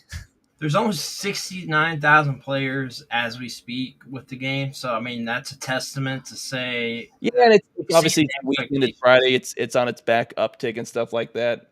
I mean, yeah, and then this is after the fact it was highly successful. Like, this studio is making so much money with this game right now. Yeah, so much so that we'll talk a little bit later on PlayStation's comments already on what they're planning to do on future cross-platform releases. It is done very well. Number two in top sellers right now. 13,270 positive reviews, only 633 negative reviews, which I think is Yeah, pretty. it's sitting at around a 95% I mean, on that's the Steam great. reviews. That's Because fantastic. it's a mixture of what you've been saying for a while. You want a fun game that both plays well and doesn't look like, these characters were designed for the modern audience. And then Doesn't you have look a like successful hack. game. There's no DEI. There's no Yeah, you bull essentially, crap you're behind giving it. the players what they want. A fun game loop, uh Yeah, kind of quasi pulling from from like the, what's the gameplay? It's not like it's like a Souls feels like like kind of yeah, gameplay. Yeah. on top of, attractive female characters. And you've got a recipe for success. It's what players have been asking, and you deliver, and they will, give you their money. I'm curious to try this out with mods because I saw something that popped up for. I don't think it's native for 120 frames, right? It's only 4K 60. For Stellar Blade? Yeah, for PC. I'm not sure, to be I honest. think that mod popped up for either 120 frames, maybe beyond that. But like, I looked at what was the gameplay on X, and I was like, "Oh my god, this looks fantastic!" Like, I definitely want to grab this. Yeah. I'll probably grab this in like a week or so, just because of the Switch 2 and all the stuff that I grabbed for that. Play. So you have to like bounce and get it, but yeah, it's like you playing it. It's like it's kind of a replay. Although I didn't finish the other game, I got pretty far and loved it. PC, I want to experience it, replay, get back into it, get back into kind of the world of the game. You know, the controls, the everything, the gameplay loop, and stuff like that. So I'm excited to check the game out again. I think it sounds fantastic. But you talk about mods, and at the same time you want to dunk on why I don't know how these corpo media types still exist. Who's reading their articles? This was posted on X via Pirate Nation from PC Gamers, and the headline of this article was "Gooner Game of the Year: Stellar Blade's mods are 41% smut, ensuring gamers will never see the light of heaven." I don't know who's reading this. I don't know how these people still have a job. Like, this just means you just don't hate corporate media enough. It reminds me of people saying anime smut. I actually haven't heard anybody. You know what? And who cares? They're just mad that it doesn't look like that Dragon Age flopped in these characters. Because these characters look like they did in Dragon Age with the same amount of smut. They wouldn't say it. Because that's the other. My God, I haven't heard that word in a while. Sorry. Let me bring it back up. I forgot where I put the other article. Because it was posted down below. I based off this screenshot, I don't know if it was from the same website, but they were talking about Baldur's Gate 3's bear sex scene was such an upward turn in momentum for the game that his animator called his mom to show it off. She was like, "That's weird." First of all, it is weird. Second of all, so sex with a bear is fine, but attractive skimpy females are bane of existence. You don't. Oh well, yeah. He said the same journo. Joshua Woolen. Yeah. All right. So yeah, it was the same dude. So it's no consistency. You don't hate the media enough. That's all I'm going to say. I'll be honest. I have not heard anybody use the word smut since anime smut. That's the truth. That's funny. And there was another one posted where,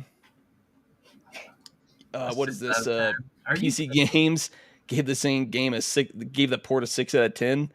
Where everyone that's actually played it's like, no, this is a really good game. This is a really good port. It says features solid combat design that remains exciting throughout. It's let down though by a dull plot and a bland cast of characters who fall to make its story consistently compelling over the course of its runtime. Are you kidding me? Like, to be fair, like, I'll say this. The only weak part of this game was its story, but it still was a decent story. A lot of the story is told in exploration. But like, let's be fair. Like, this game largely succeeded because it's got a very fun combat loop, and it's got obviously attractive female characters. I didn't feel that. I don't think the story was like a super weak. Like maybe the weak point was on the story, but at the same time, I didn't feel like it was excessively. It doesn't drag it down, and the issues that because I've mentioned it before that I had with the story were one of those where it just feels like it kind of leaves you wanting more. Where a second game can solve a lot of the issues with the story and expand upon it. And like, to be fair, you have to kind of explore because a lot of the story is in little. I don't know, kind of like Tears of like those text blurbs that you just find, because that's really where you get a lot of the world building from and stuff like that. Is from other fallen people in the world that have fallen and passed, and you figure out like what they were doing, why they were there, what's going on. That's like part of the world building you have to kind of explore. Not this. I'm just gonna bum rush through the combat. But even with what I would argue is the weakest part of the game is its story. It's not a terrible story. It's just kind of leaves you wanting a little bit more. Because I would argue the main story felt at times shorter than I wanted it to be, but I still thought it was a fun game. And any issues with the story in like a second or third game can fix that issue completely. Yeah. That's really the only issue is expanding. I think the game, I would like a longer sequel and just get a little bit more in depth with the story building. but I don't think the characters are completely bland. It's just, well, they're not. I don't want to spoil anything, but like they're not. If they come off as a little flat at times, there's a reason for it, because I don't want to like really spoil the story. Yeah. I don't think they're completely flat. Like a flat character is watching Gundam Wing. If you ever watched it, Amy, that is a flat character at all. You gotta hit on Gundam Wing all the time. Come on. I still watch it, but like, let's be fair. When it comes to that aspect, that does it the worst. I mean, it's like, yeah, I guess, sure. But they're not complete cardboard characters. Like, they have motivations. It does have cardboard characters. It has cardboard characters in the anime for sure. Yeah. But it's one of those ones where, I don't know, maybe I have a little... No, if you ever watch Gundam Wing, one of the main 5 cast, Hiro Yui, which is like the main of the main 5, like a complete cardboard character. Relina has more development in that show than he ever does. Probably have to revisit it. I don't know. It's been a little while, but yeah, no. Relina is probably the most developed character in that whole anime. Where the main 5 pilots, the only other one that's got any kind of development is, or any kind of personality, is Duo Maxwell. And even his development he doesn't really change as a character from the beginning to the end. He's still kind of the same person. So yeah, Mr. Coffee says my whole thing is it's just a video game. I don't take it seriously like sci-fi movies. I mean, I want a game that's fun. It's got a decent story, good world building, and it doesn't look like it was made for the modern audience. Because that's like, because you mentioned it before, and he's like, oh, the main reason it succeeded the old Sony guy that was in charge of PlayStation, I can't remember what his name is, said, oh, the main reason it succeeded was its combat. I'm like, yeah, that's like at least 60 to 70% of why this game was successful. But the character design definitely helps. Sure. Because I'm just saying, if your characters look like mods and there's a lot to this PC release going well, and it seems like the stuff they did to it is good as well. Like the improvements on the game. I'll say this: it's like the character design is the hook. It's what hooks you in initially, brings your interest, and then the gameplay is what keeps you around. Because if you look at the first Descendant, it's got the characters are same design philosophy, because I think it's a Korean game as well. Characters look attractive, but the problem with that game is the combat is very, very surface level, very repetitive, really bland. Like that's the problem with the combat. So you might come for the attractive characters, but you're not going to stay if the gameplay is bad and bland. You do need both of those. Yeah. And this is kind of what most gamers want. Like, just this is all we want. A fun game, isn't preachy, it's got attractive characters. It's fun to play, obviously. And if you deliver on that, they'll come. Like, that's all you have to do. People don't want to be preachy. Not every game needs super in-depth story. Sometimes it's just a fun gameplay loop is all you need. That's why platformers were so good and so fun for so long. That's why you play racers. That's pure gameplay, nothing else. I revisited Lords of the Fallen when they did the 2.0 update. I was like, they character designs, the whole design of the game, great. Looks fantastic.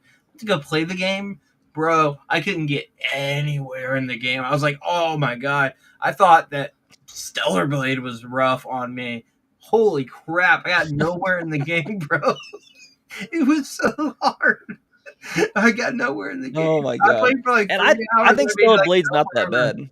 No, Stellar Blade's nowhere near. Like, it's really only early on. You don't have any abilities, just learning the game. So some of the mobs are kind of a pain. But after a few hours, it's just the bosses that require, a few playthroughs to kind of understand their mechanics. Which is where I got to get more powerful. They're not as bad, unfortunately. But I do want to revisit a game on PC. It sounds like I probably have a better time on PC anyway playing the game. Oh, you can mod the game. Yeah, you haven't got mods attached yet. You have to let me know where to. I guess what's the main website where you grab the biggest one, unfortunately, is Nexus, but I don't like using that site. The problem is that's like the biggest place to get mods, but they have a huge. What was the one that I tagged you in like a month, or it was like right before the Switch 2 launch? Remember, I tagged you. They were like doing the mods. I know what you're saying. The problem is with some of those other mod sites is they just don't have a lot of mods on them, especially for some of the bigger games. So like you look at like they've got probably hundreds of thousands of like Skyrim mods on Nexus, and some of the other websites it might be a few dozen. Like that's the problem with some of these other sites is established, and they don't have a lot of mods and stuff like that. So I do know that the one that I tagged you, I don't know anything about it because PC mods, as far as games go, I know absolutely nothing about. But the one they're like, we are completely DI friendly and we don't take down mods that are uploaded to our website, which sounded great. But maybe from what you're saying is, there might not be enough mods there yet. That's usually the problem with these other sites is they don't have a built up library, so you're kind of like stuck between a rock and a hard place sometimes until their library kind of builds up. Yeah, Mr. Coffee said, speaking of character design, look at plenty of male characters being shirtless and muscular. That's okay, but a woman looking designed to sell. I mean, that's a great point. We've had that forever. Like thirst for females is fine, but thirst for the male gaze is evil. And you're like, you're so hypocritical. Like, I don't know how you haven't gone out of business yet. It doesn't make it makes no sense. I mean, seriously, when I think of like the peak male character design, I think of either Dragon Ball or mostly that's the North Star. You bring up that's the weird thing where it's like some people are like, I need to look like the character or something like that. You know that kind of meme where it's like every other guy, like that's unrealistic, and it's like everybody sees Goku and like of like any kind of like background or ethnicity, they all see like I could be just like him. I got to go to the gym or work out. It's not it's not a bad thing though. It's the drive. First of all, like you don't always need to look like a character to like put yourself in front of them, but sometimes it's just what that character represents is what you kind of go after.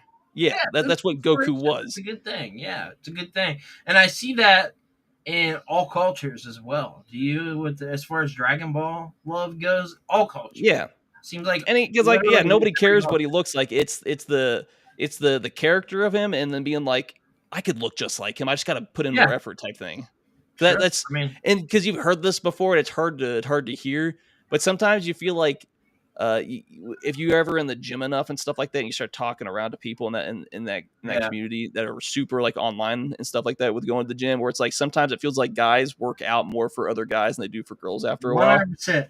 That is 100%. Where like some guys, they'll look ripped, but they'll like still like I'm not pumped up. Let me put on this baggy sweatshirt before like I feel good.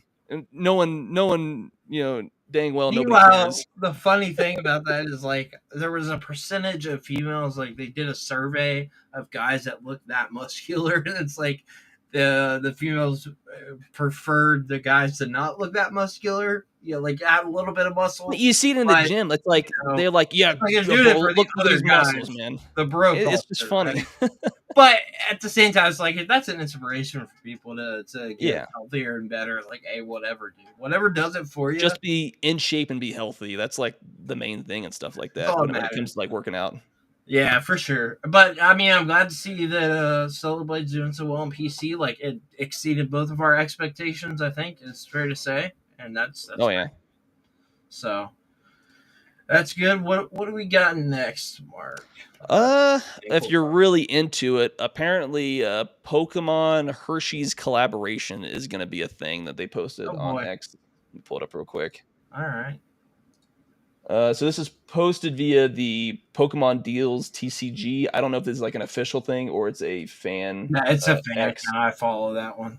But essentially it's linked to actually Hersheyland's website, and apparently Pokemon and Hershey's are doing a collaboration, which I assume is limited time, knowing the history of Pokemon and marketing and stuff like that. But if you want Pokemon themed Hershey's, it's going to be a thing with little prints on the candy and stuff like that. There's 12 full designs with the candy bars. Will it be coming out in the US though? Is where I'm trying to find. I can pull up the actual Hershey's.com website. Oh, okay. So this is just Hersheyland.com.kisses. It says, I'll show this tab instead. Unwrap your kisses, build your team. You can discover all 151 Kanto Pokemon region Pokemon. Snag your bags, Hershey's Kisses, Pokemon Full as candy, and build your own team of Pokemon. Like, I don't know if this is going to be like a... they're doing all 151. Oh, of course, Kanto is like the most popular. So I assume, because this is a US linked website. Yeah, looks like it might be coming out here then. So you go on there, sign up, whatever they're gonna do. I'm not gonna sign up for it. I don't need another account. But yeah, it seems like it seems like it'll be a thing here in the US. That's cool. Yeah, because on the actual Twitter. It says sign up on Hershey's website for a chance to score a limited edition collector's case. So I assume they're going to sell the candy bars, but there's a limited collector case, is what it looks like, which is that big red thing on the left, I believe. So I believe this thing is going to be the collector case, and it would make sense they're going to sell everything else individually and stuff like that. I want the collector case. I got to sign up, unfortunately. I would assume you have to sign up for it and stuff like that, but yeah, this is far. Like, to be fair, if you're going after this, it's not because you care about Hershey's. It's the Pokemon collab and why you're going after this. I'm not a big chocolate guy, so I don't really care about it, but that's just me. I mean, I'm not either, but it sounds cool. It looks like all the Pokemon are going to be on the bottom of the Hershey Kiss. Gotta collect them all. Yeah, because this looks like you're getting the Hershey Kisses, and then you put them upside down with the Pokemon in this collector tin. And then you have the actual candy bars themselves with different designs, is what it looks like from their showing on here. Yeah, that's what it looks like to me. Interesting. So it makes sense that the candy's readily available, but the tin itself will be limited in numbers. Which doesn't make sense. They could just sell this and, make a lot more money. I don't know. Maybe you have this FOMO. Maybe they're just going for the FOMO approach. Who knows? You can, on the website, select which Pokemon you have. So you can, keep track and stuff like that. It's like any other Pokemon website. You either track your Pokemon cards or you track your living decks or your Pokedex in game. It's kind of how it looks. Instead of really scoring on the concept of this game, huh? It's like, they're treating this like they do. They're treating this like they do with the card games and the video games. Got to catch them all. That's hilarious. Yeah, that's funny.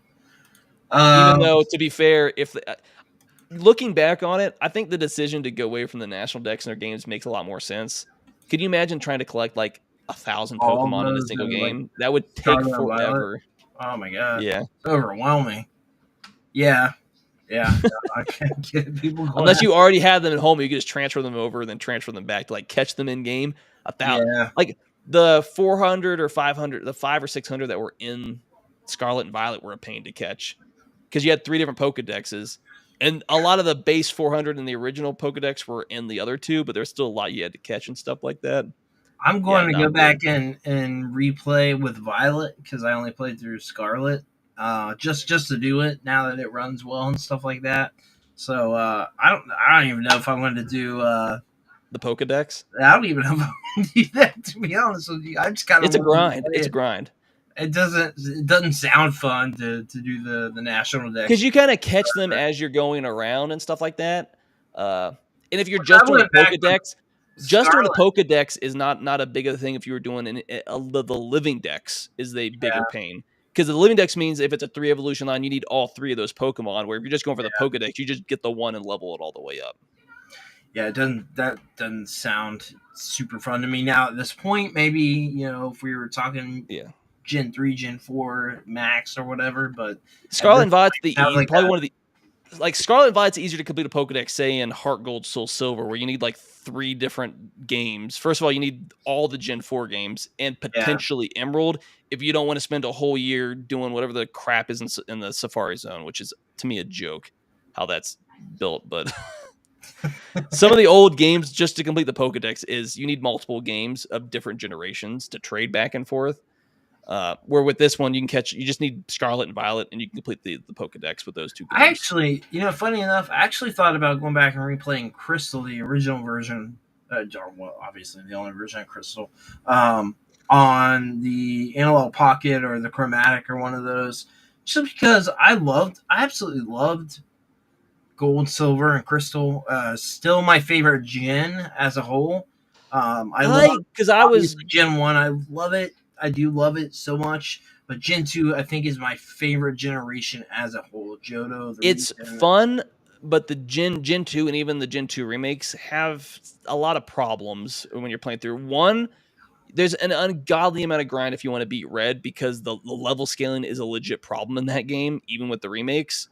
And then if you're trying to complete a Pokedex, I'm not the biggest fan of the morning evening catching, the tree headbutting. A lot of that stuff's such a grind. You talk about a grind, that's a massive grind. I did love the edition of the night and day cycle. It's neat, but if you're trying to, I get why they went away from it, because as far as catching, it was a nightmare. Not Heart Gold, Soul Silver, I guess, but talking about the original games, like the concept of having the night and day cycle was pretty innovative for the time, I guess. But it's the only major problem that that is with those games is if you want to actually beat the game by beating Red, like you're in the 50s by the time you beat the Elite Four, and the level scaling kind of stops there when you go to the old Kanto region. And so you essentially have like 15 levels for all your Pokemon to grind just to get into the 70s to attempt to beat Red, who has his Pokemon in the 80s. It's been a long time since I've replayed, because I had Silver at the time, got so much later. It's been a while since I've replayed it, but at the time, definitely didn't have any issues as a kid when they like if you're just going to go through the Elite Four, it's not a problem. And as a kid, you probably have more time to spend with it and stuff like that. It's just to get and if you're just going for Gen 1 and Gen 2 Pokemon, whether it's the originals or it's in Heart Gold, Soul Silver, that's not a problem. Heart Gold, Soul Silver is the issue with the Pokedex is the national dex. If it's just Gen 1, Gen 2, it's not a problem. And then the only major issue is the level scaling when it comes to Red. If Red wasn't in the 80s, it wouldn't be a problem if he was equivalent to what the Elite Four is. The problem is it requires such an amount of a grind just to get your Pokemon to his level to be able to beat him. I gotcha. But if you don't care about Red, that late in game stuff, the rest of the game is just playing through is fun and unique, and I don't mind it. It's really just like onesies and twosies here or there that are a real issue. It makes sense. It's been a while since I've replayed. That's why I said I kind of wanted to revisit Crystal 2 at the same time as like all this other stuff going on. Yeah. But I definitely if you're gonna replay Gen 4, there's only one game to play, and that's Platinum. Diamond and Pearl they are what they are. BDSP, or I wouldn't. If that's your only way to play it, that's fine. It's not recommended. If you can play Platinum, that's still the best way to play Gen 4. Yeah, the only unfortunate part about those games, other than being direct remakes, is that you're losing all the Platinum content. I just dropped my phone. You're losing all the Platinum content. So that's the unfortunate part. Well, those are all the fixes and quality of life that you need, plus the fixed story and a lot of the other game mechanics that still to some degree exist in BDSP. But yeah, and then they were just like kind of straightforward remakes too, which were done by what was the company or it's Ilka or whatever. It's the company that does Pokemon Home. For whatever reason, they gave them the reins to do BDSP, and that's why it looked as bad as it did, and it wasn't the Platinum remake. Yeah. I wonder if those games they had like slight performance issues as far as that really wasn't the biggest issue. The biggest issue is they completely ignored what Platinum was, which means they were subpar versions of what Gen 4 was even back in the day. Yeah, because Gen 4, I still think today, as far as a gen goes, I'm not necessarily saying the games are like probably the weakest point in the series as far as I mean, because there was some Scarlet and Violet, but there were some mechanical especially with Gen 3 online and Gen was 4 great at the time. There were some issues where they're still fixing how the Pokemon battles themselves worked, which is some really good improvements. I just don't have it in front of me. I can't remember off the top of my head. But like just the base Gen 4 games, Diamond and Pearl, are kind of like meh at best. And then obviously grew up playing them. The biggest issue, one of the biggest issues is, the health bar takes forever to drain, which means battles take longer than they should. And then Platinum just fixed all those issues, and it added the story on top of it, and it fixed some of the dex problems that Diamond and Pearl had, as well as BDSP as well. But outside that, there were still fun games. I still think Gen 3 is one of my favorite Gen. At the time. I loved all of them at the time when I played them when they were new. But yeah, I think it's more of like a looking back at where Pokemon's at. You're like, these were major. They were like a weak point in the fact that the gameplay didn't feel like there was a big change, and they felt like kind of maybe a little weak as far as it was really the Pokedex. New additions. The big thing was the online at the time. I don't know if you remember, but as far as like the underground and online stuff was a big deal at the time. Yeah, it was like it really felt like a big deal for that. I think that was the big thing with those games was having the online support, but at the same time, the gen itself kind of felt like a little bit of weak point. Although you look at like Platinum and like we got But Platinum fixed Giratina, every bro. problem, Like every weak Giratina is a problem of Gen badass 4. Pokemon. Uh, That is a badass Pokemon. Yeah, Gen 4 fixes some of the story issues. It fixes some of the regional dex issues with certain Pokemon availability and stuff like that.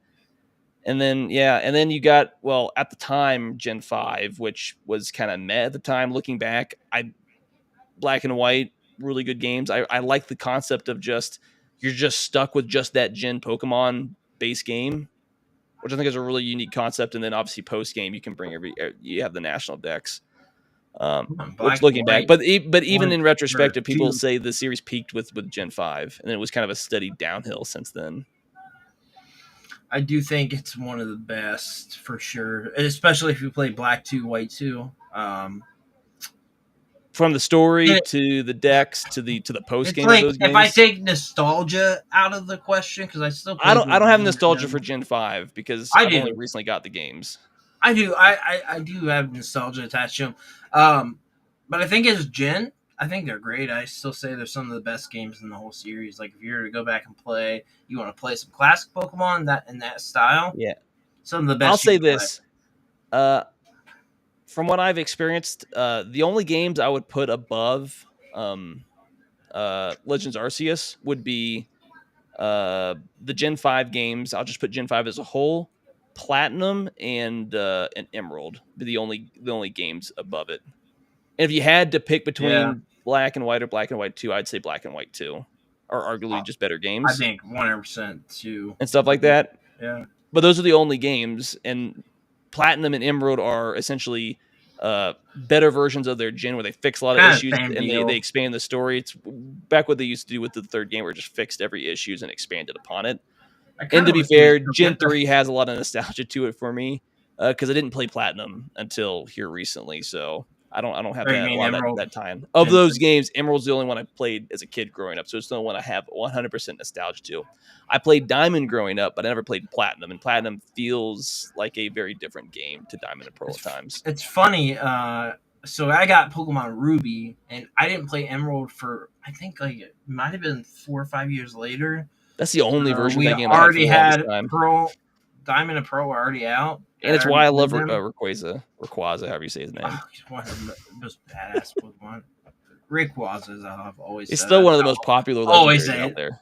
Yeah, he's sick. I mean, great Pokemon. But I think one of the most popular Pokemon, weirdly, now I think is kind of become Umbreon because of the TCG, which I think is hilarious. I think it's more of like that's more of a Pokemon.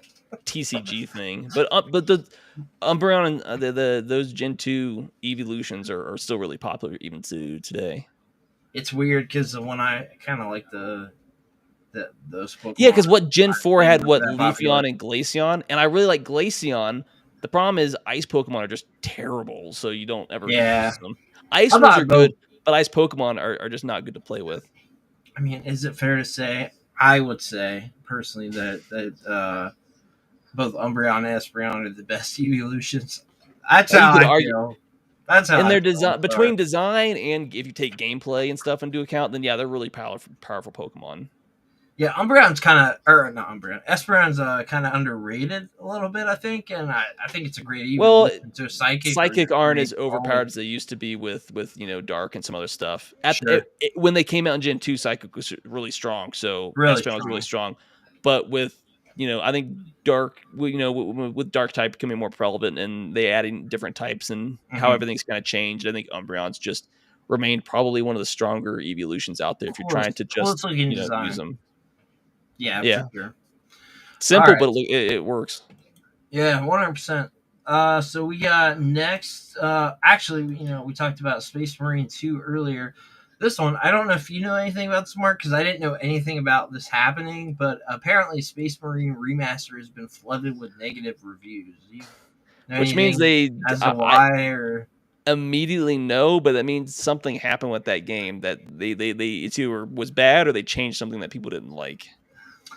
Yeah, so it just says remaster of the original 2011 third-person action Gorefest. It promises to host new improvements like 4K resolution, remaster audio, and better-looking character models, among other visual enhancements. Much like last year, 2025 has seen another wave of Xbox 360 and PS3 era titles receiving remasters. And it says the Space Marine remasters. Yeah, go ahead. No, I was gonna say because some of the issues they were saying they were dissatisfied with the $40 price tag on top of some. It wasn't performing well. The visual improvements weren't really good and stuff like that. And it just seemed more based off what you're seeing is a lot of technical issues and people just feeling like it's not worth the $40. Dang, if you're not even worth $40 at a remaster, that's not good. I haven't played that first game, but especially like it was like a 10-hour game. Yeah. And the game doesn't perform well. I feel like it's less of the $40 price tag, more of based on what I'm saying. It's just this game has issues. It does not perform well. It's a performance problem largely. I imagine there's got to be a patch on the way for this because this just came out like a few days. But it's another one of those things where it's like we'll release it broken and fix it later, and Steam doesn't like that. Yeah. Well, Steam's one of the immediate ways because unlike a lot of these other platforms, you don't see an immediate audience score. Yeah. And so people can leave reviews on their score and why they don't like it, and it's very prevalent and very in your face when you're getting the game. Yeah. Because Steam doesn't put a critical review up there. It's just what the users have. I'm looking like screenshots of it. It looks like a decent remaster, I guess. It's an older game. It looks like a good cleaned up remaster from just screenshots of the game. I can't say. Yeah, because they say what this is a 360 era game. Don't I have a download? Am I remember that right? Yeah, it's a 360 PS3 game. Yeah. Yeah, so it's an older game. So, I mean, you can obviously tell, but that doesn't mean anything. Gameplay. Yeah, largely what I'm seeing is just performance issues. That's the main problem with this game. Gotcha. All right. And a lot of games that get massive, downvoted, unless there's like some major controversy in the game. I was wondering if that most of the time it's either there's a controversy, they change something that the fan base absolutely doesn't like. Or it just performs terrible, and people are like, "Why is this game broken?" When you went at launch, especially when it's a remaster. Yeah, I don't quite understand that, but also got apparently Xbox Game Pass could be more expensive here around the corner, which means it is going to get more expensive. Yeah, I can see it coming. It says new information taken from the code of Xbox Cloud Gaming indicates that Microsoft could be preparing to hike the prices of Xbox Game Pass subscriptions once more. Widely considered an excellent subscription service, the recent price hikes have not made the community very happy, and another increase is potentially bad news for gamers. So I could see this coming in the fact that obviously Xbox console sales are way down. We know an Xbox handheld is coming in around the corner, and it's been obviously confirmed. We know that is coming, but I could see it happening. They're obviously not getting their console sales in. It's not touched the PS5. It's obviously, Switch 2 is probably going to outsell the Series X in 2 weeks. At the rate it's going now, yeah. Yeah, it's a fast, which is crazy we didn't even bring up about that. I think we got it somewhere else on here, I thought. Oh, yeah. Well, I'm just going to say, fastest selling console in history. Did I not grab it? It's history. I don't know if we got it in there or not. Dude. It's coming. Okay, cool. But I don't know. I could see it coming, but there's actual screenshots of the text in the code, showing. It just says price increase. I just had it on screen there, and okay. I got rid of it for a second. But it just within the code it said price increase or something like that. Yeah, so it's probably coming then. It's probably around the corner, I'm sure. Yeah, it's not too surprising. It's just how much are they going to increase the price by? Yeah, I don't know. Where's it at right now? $19.99 a month. Is that right? I don't pay for it, so I have no idea. You get it for free? It says the ultimate tier from $17 to $20 monthly, and it's increasing PC Game Pass from $10 to $12. Whoa! If it's $30 a month, you can count me out. I think it's the best value in gaming right now, as far as if you want to be able to just play games. And the amount of games that are there. But if people only play your game via Game Pass, you can't tell me you're not losing money on that. Yeah, it's one of the things where, I don't know how you're possibly surviving. Which is probably why the increase is coming, because if a lot of people are playing it on the Game Pass, you're probably losing money I in your mean, AAA like, titles. I played Doom, a game that I 100% will buy physical at some point, but it'll be on PS5. And Clair Obscure, which I did get to finally. It's crazy to say a pre-order from GameStop for the Ultimate Edition of Clair Obscure. I absolutely love that game. Fantastic. Played it on Game Pass as well, which I had no problem with because I knew I would want to get it physical at some point, probably. And the game confirmed for me that I loved it, and I think it's a great way to test out games. Like for me, that would be like, yeah, I want to own this game. I'll just end up buying it or whatever. Or no, I don't. I don't care for this game at all. It's just not for me. I think it's great for that, but if it jumps up to like a $30 monthly cost, man, it's gonna be hard to. It's gonna be a harder sell, hugely harder sell. You know what I mean? That's like that would be the most expensive subscription service that I pay for. I'm like, I don't know if I would even pay for it at that point. Maybe like when a new game comes out that's like big, and I'm like, okay, maybe I want to check this out. And there might be a few other games I want to play as well, but I don't know how much more can you get than $20 a month for a subscription service. I don't. About people that are going to willingly pay that price tag. That's a tough sell, man. I don't know about that one. Does the extra revenue counteract the people that would just drop it because they wouldn't want to pay $30 a month for it? Yeah, that's a hard sell. This next one is a pretty quick one, but I thought it was interesting. ChatGPT loses to an Atari 2600 in a chess game. So apparently a recent experiment that pit ChatGPT against an Atari 2600 chess match had a surprising conclusion, with ChatGPT getting absolutely wrecked by the old console. Despite the Atari 2600 approaching its 50th anniversary, it seems that ChatGPT couldn't figure out how to best it at its game. In fact, it hardly made it through the match at all. So there's a lot more to look into for this article. There's a lot of articles on it. I saw a whole bunch on the interwebs about it, but I thought it was really interesting. Saw it in some Facebook groups, saw it on X. So you can definitely look us up if you want to dive a little more into it. But I thought it was pretty interesting to bring up. So some might argue that ChatGPT wasn't intended for this particular task, and it's not the only AI that has had some difficulty trying to play a game recently. A ChatGPT user came up with an experiment to see if the OpenAI O3 model could handle playing Pokemon Red. While it had been making progress, it's far slower in figuring out what to do compared to what a human player, even many young kids at the time, could do. So I didn't hear about the AI playing Pokemon Red, but maybe we talked about it at some point. It's been a whopping 366 hours, over 15 consecutive full days trying to get there to the end of Pokemon Red, apparently, which is crazy. It's a lot of hours to finish that game. I mean, great game, but pretty bare bones for Pokemon. I think it's fair to say. But yeah, that's interesting. ChatGPT maybe not as great as we think it is yet at the current model, but we got the Switch 2 sales.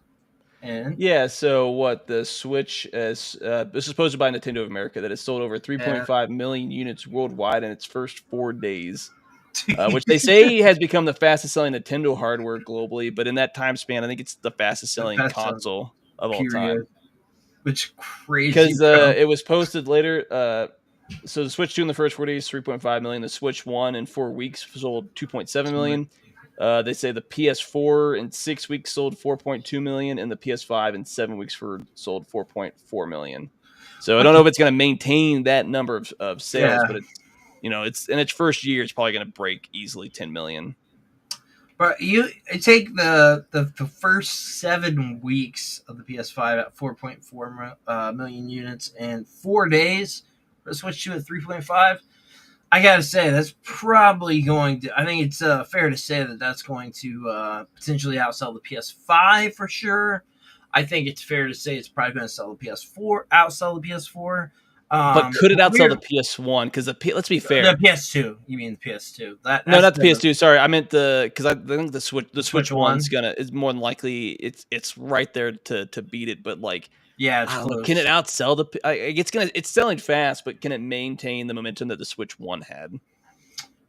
Because I still think the Switch 1, it's one of those things where it's ungodly amount of sales. I don't know if the Switch 2, but it could be in Well, that. still It hadn't beat the could PS2 though, so it's like one it, of the it things it could where it could still outsell current gen. It's just it's going to be hard to say because like let's be fair, it was rumored that Nintendo was trying to get as many as 7 million Switches at launch ready to go. So yeah, which is why we think we got probably the delay from what could have been last yeah, year or because they didn't want whatever. to run into issues at launch because there's been rumors where They're it's very like smart. I mean, very the smart with this pre-orders were launch. hard, but a lot of stores saying no. We've got a lot of non-pre-orders in stock for certain Right, and stores. every single day. I mean, I'm looking at my seriously, no joke. I don't know why I keep the emails on there, but at least it lets me But know. Nintendo's doing their best because like the best way to counter scalpers is to make sure your thing's in stock.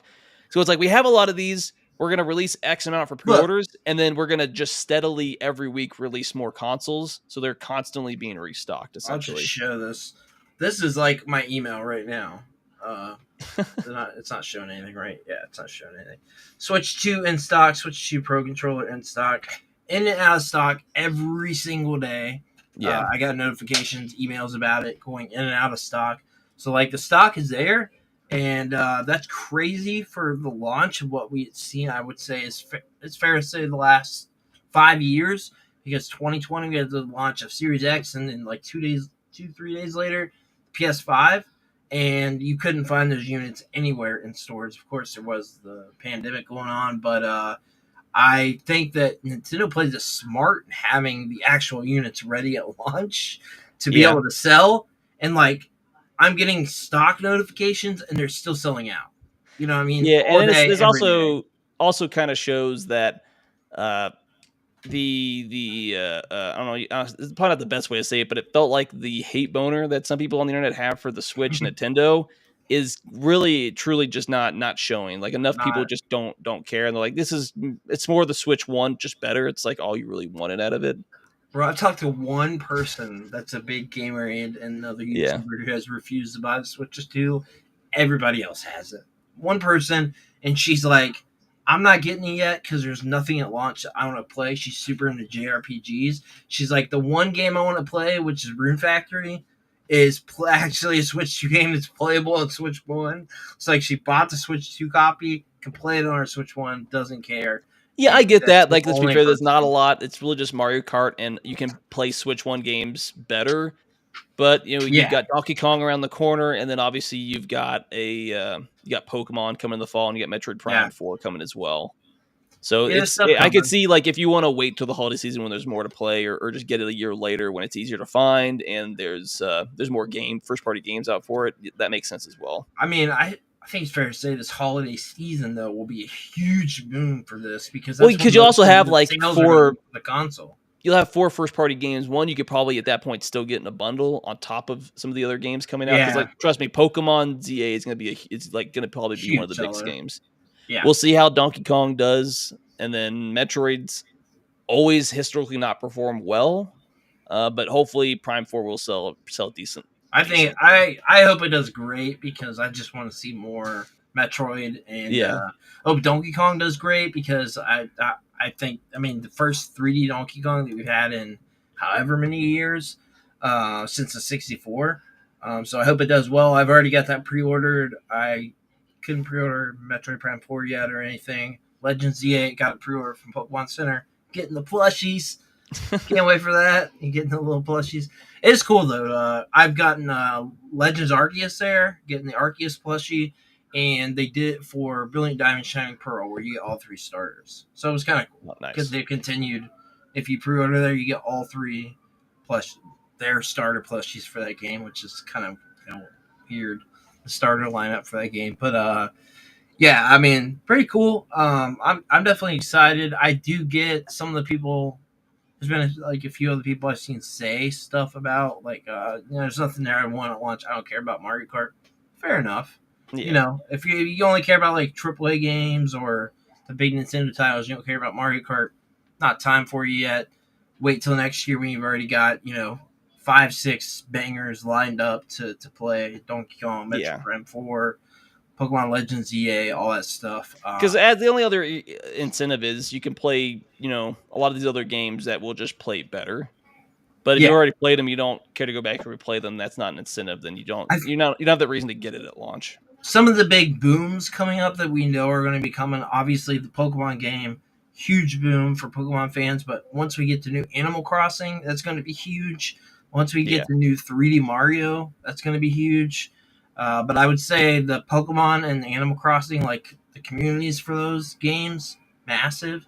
So as soon as those come out, we get the announcement for the new Animal Crossing. Yeah, and then there's coming. Obviously, the holidays going to be big because, let's be fair, a large market that Nintendo markets towards is towards kids and stuff like that. So parents in the holiday season getting the Switch for their kids is going to be another big boom, because as much as some people don't pay attention, like Nintendo is always marketed towards a younger, it's like a family audience and stuff like that. So like a family that's always where a lot of their sales are going to come from. Is like, hey, this is going to be something that you get for your kids, or it's like a family console essentially. But the launch of this console, to see where it's not, mostly the kids, where it's mostly adults getting it, is absolutely massive. And I mean, that's what you expect at launch, to be fair.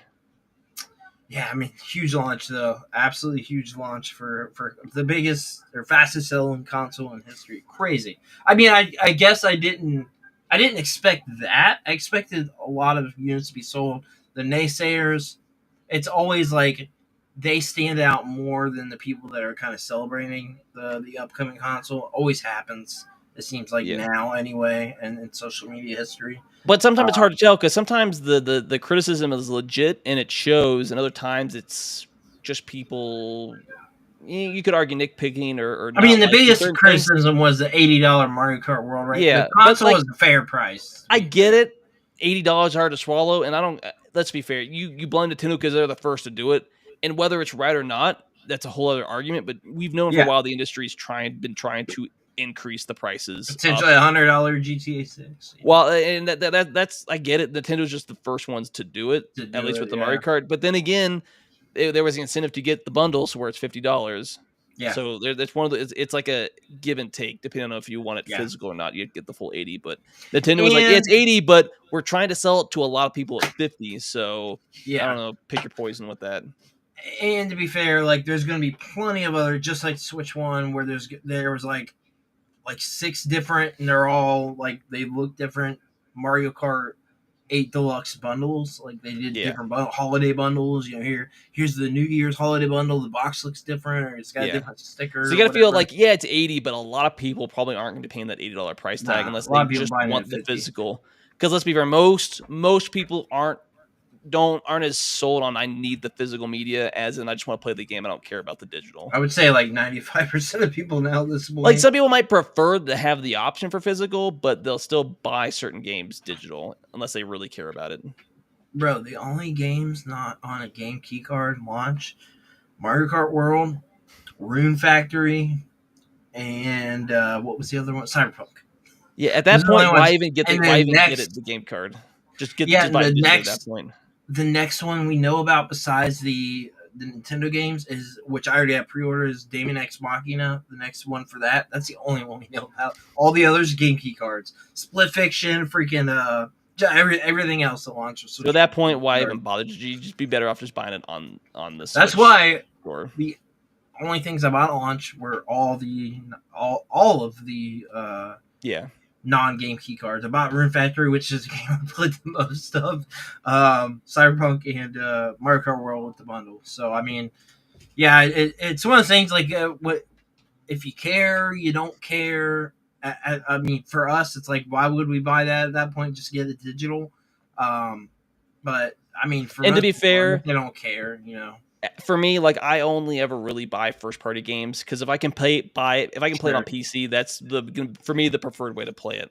I'm not this huge handheld because everyone talks about the Steam Deck, and I'm like, sure, but like 90% of the time I'm playing my Switch in dock mode anyways. I don't play the Switch because it's handheld. I play it because I want to play Nintendo games. So I've only so far played it in handheld intentionally to experience the handheld. Yeah, how the screen is, how it feels and stuff like that. So the rare times that I'm traveling or I'm not home, I might play it in handheld, at least in the tabletop mode. But that's only when I don't have the option to play it on a TV. Yeah, I mean, I like handheld a lot. Yeah. I've said But that I times, have no but interest because I'm just gonna if I have a Steam Deck, I'm gonna play it in bed. I'm like, well, at that point, if I'm in bed to sleep, I'll just hop then you got on the my computer and people. play. Then you got the people docking the Steam Deck. It's like, hey, bro, At that I got point, a what? PC. Like, if you Yeah, got a Steam library, you got a PC. Like, what are you doing? more than likely, yeah. So it's one of those things where Yeah, I'm like, I get it, but at that point, if I'm gonna be on the road, I'll just play a Nintendo yeah, game because that's half the time how I play it, anyways. So sure. Yeah, I mean, it serves its purpose, and it's obviously doing well. So yeah, our criticism means absolutely nothing. But like, all that matters the is are people willing handhelds, to buy it, and people yeah, are out the gate are willing to buy it. They don't care I about some of think these games as much. obviously, I think the OLED not being there is obviously a little bit of a downgrade, but at the same time, the screen bigger. It still looks good. The LCD is way better than the Switch It's 2 V1 and LCDs V2. get better as time Sure, with OLEDs. Like, it's not the same. It's technically an LCD, but it's it's not the same type way of better. LCD screen. Yeah, it's Yeah, better I compared quality. it to my V2 Switch that I have, and then to the OLED, and kind of like comparison where I was like, the OLED absolutely still looks You know what? beautiful, And if looks you don't need the great. Switch out the gate and you don't mind waiting a year or two, at that point, maybe wait and see if they come out with the Switch 2 OLED because I feel like that'll come Yeah, inevitably. I think that's for sure coming. I feel like it's got to You be might a have to year. wait a few years for it at that point, but yeah. Yeah. I mean, but if you do wait, like there's gonna be a library of games built up. If you don't care about being an early adopter or whatever, want to play these games at Yeah. launch, like Because you I have to mean, assume a you're lot really of excited for Metroid Prime yeah, and outside of like Mario Kart World, a lot of these first party games are still going to be backwards compatible for probably a few years. That's just a sure, general thing that they do for a while because it takes time. And the Switch One still has a large install base, and so huge. you assume some people might take a while. So you're like Pokemon stuff like that, they're going to be backwards compatible for a hot second. So Yeah, there's not no immediate need to jump forward unless sure. you want the hot new thing or just want the better performance. Yeah, I mean, if you want to be able to play just even Pokemon Scarlet and Violet like the way that it should have launched, like it's a great, it ups the ante on a lot of the first party titles, even the third party titles in a lot of cases. And yeah, I mean, it exceeded expectations for me at launch and how I wanted this console to be. Like I'm thoroughly impressed, and like just the fact that it can play Pokemon Scarlet and Violet significantly better, and like you said earlier, butterly smooth. How it like feels like it should have You're saying like, launched. oh yeah, this is It's how it really should have cool. played. Yeah. Yeah. So like for me, not having played both versions of the game, like wanting to replay Violet is like a big deal because I had no anticipation of replaying Violet before. Now that we've even talked about it, is like kind of cool conversation because I'm like the game just plays significantly better. So I mean, it is a huge improvement for sure. Yeah. All right, so to get into, I guess, to roll through some of the bigger topics we had pretty quick here. So PlayStation commented on the possibility of Xbox leaving the console space, I've and been one of the saying big it for forever. With all these rumors yeah and stuff, now they're bringing it to other consoles. You're like, Xbox is about to bow out. They just don't care anymore. And their games coming to yeah PlayStation, it was like I feel like the nail in the coffin. I'm like, yeah, they're gonna get out of the console race eventually. yeah the PlayStation CEO said there are multiple participants who together drive the overall gaming industry. New engagement models are currently being explored, ostensibly referring to trends such as cloud gaming and multi-platform gaming publishing, both of which Sony is also experimenting with. Nevertheless, they emphasize that Sony remains confident in its current PlayStation strategy and sees no urgent need to pivot, regardless of what Xbox may do or not do in the foreseeable future. But they also did say we think the competition is in the business is healthy and pushes us to innovate. So They're not uh, innovating. They're just going to be they're just doing what Sega did 20 years ago. They're just gonna start publishing games, uh, and that's it.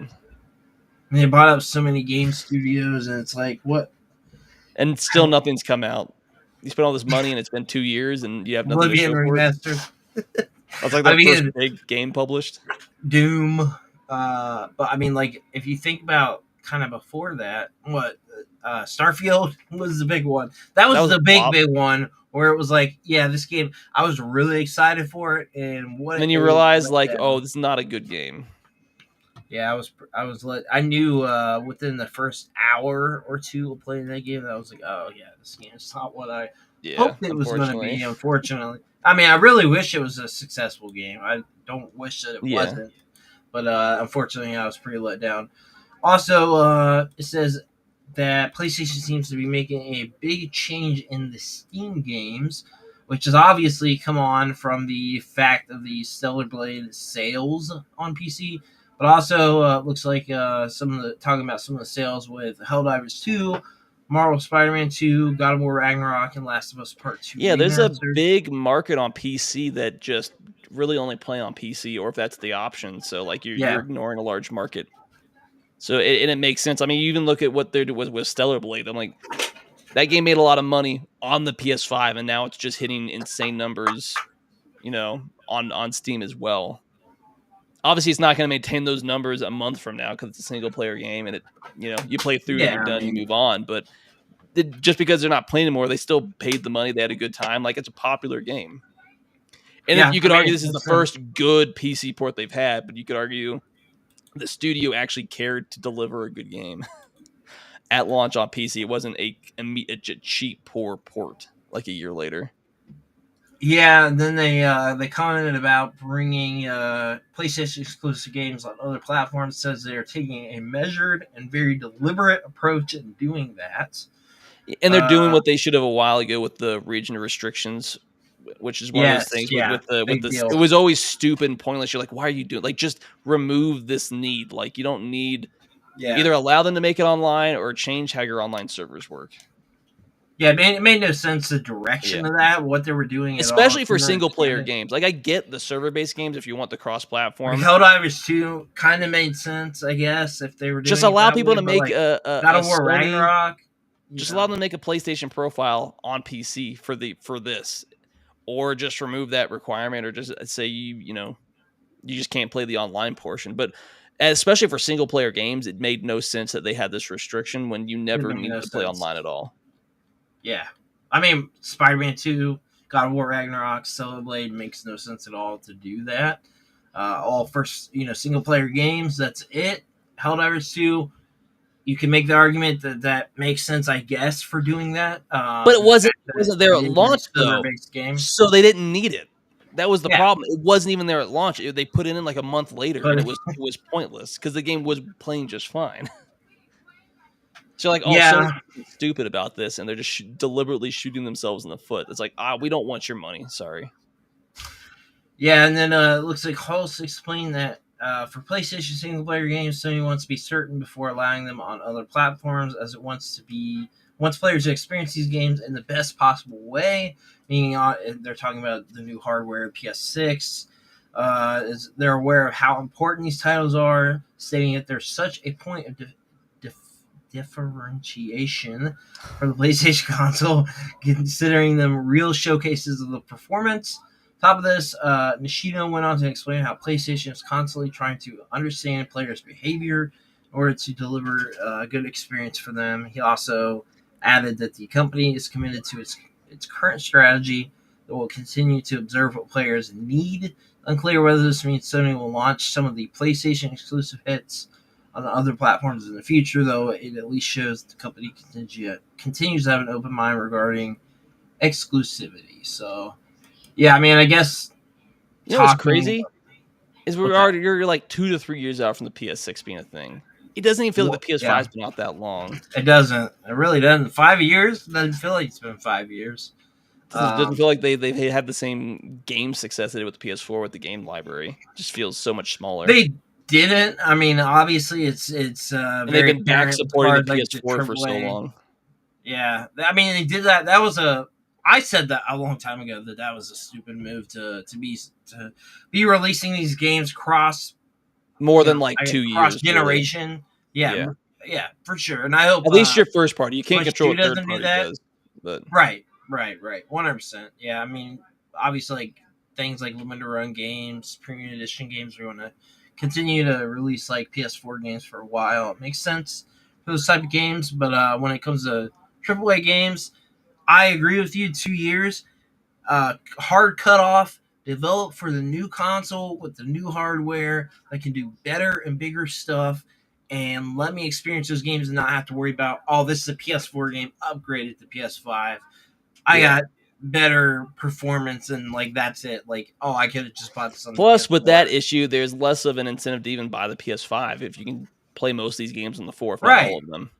Right, which I hope Switch 2 doesn't. Which, as a business model, kind of just de-incentivizes to buy the new hardware, really. Yeah, I agree.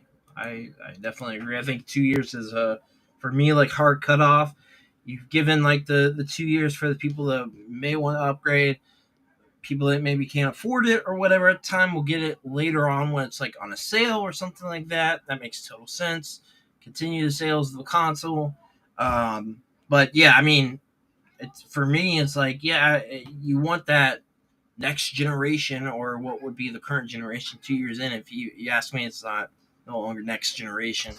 At that point, like I just want the PS5 games. But Mr. Coffee said the PlayStation got greedy. They thought they could replicate the same thing that happened with the PS2 kept selling while PS3 came out. Yeah, you could argue they were kind of doing the same playbook. Yeah, there was like a PS2 game that came out in 2014. It was a soccer game. They were still making games for the PS2, which is crazy to think. Yeah, we got next some rumors on the Xbox ROG Ally as far as release date is apparently going to be around October 2025, so this year. Xbox ROG Ally price. I don't know what this equates to in American dollars, but in euros, $5.99. Is that? It's gonna be pretty close. That's for the base Ally. Yeah. The Ally X, which is obviously much beefier hardware, has the AMD Z2 Extreme chip. Yeah, so sorry, I didn't want to get in the way, but €1 is equivalent to $1.16 USD, so it's pretty much almost a 1-for-1. Maybe like $50 difference, really. Okay, so we're looking at around like $950 for the ROG Ally X, which I pretty much said it was around. I said the $1,000 price point we're going to be pretty close to, because the base ROG, the non-Xbox ROG Ally X that's out now is $800 currently. It says it's going to be roughly $1,039 for the Xbox ROG Ally X.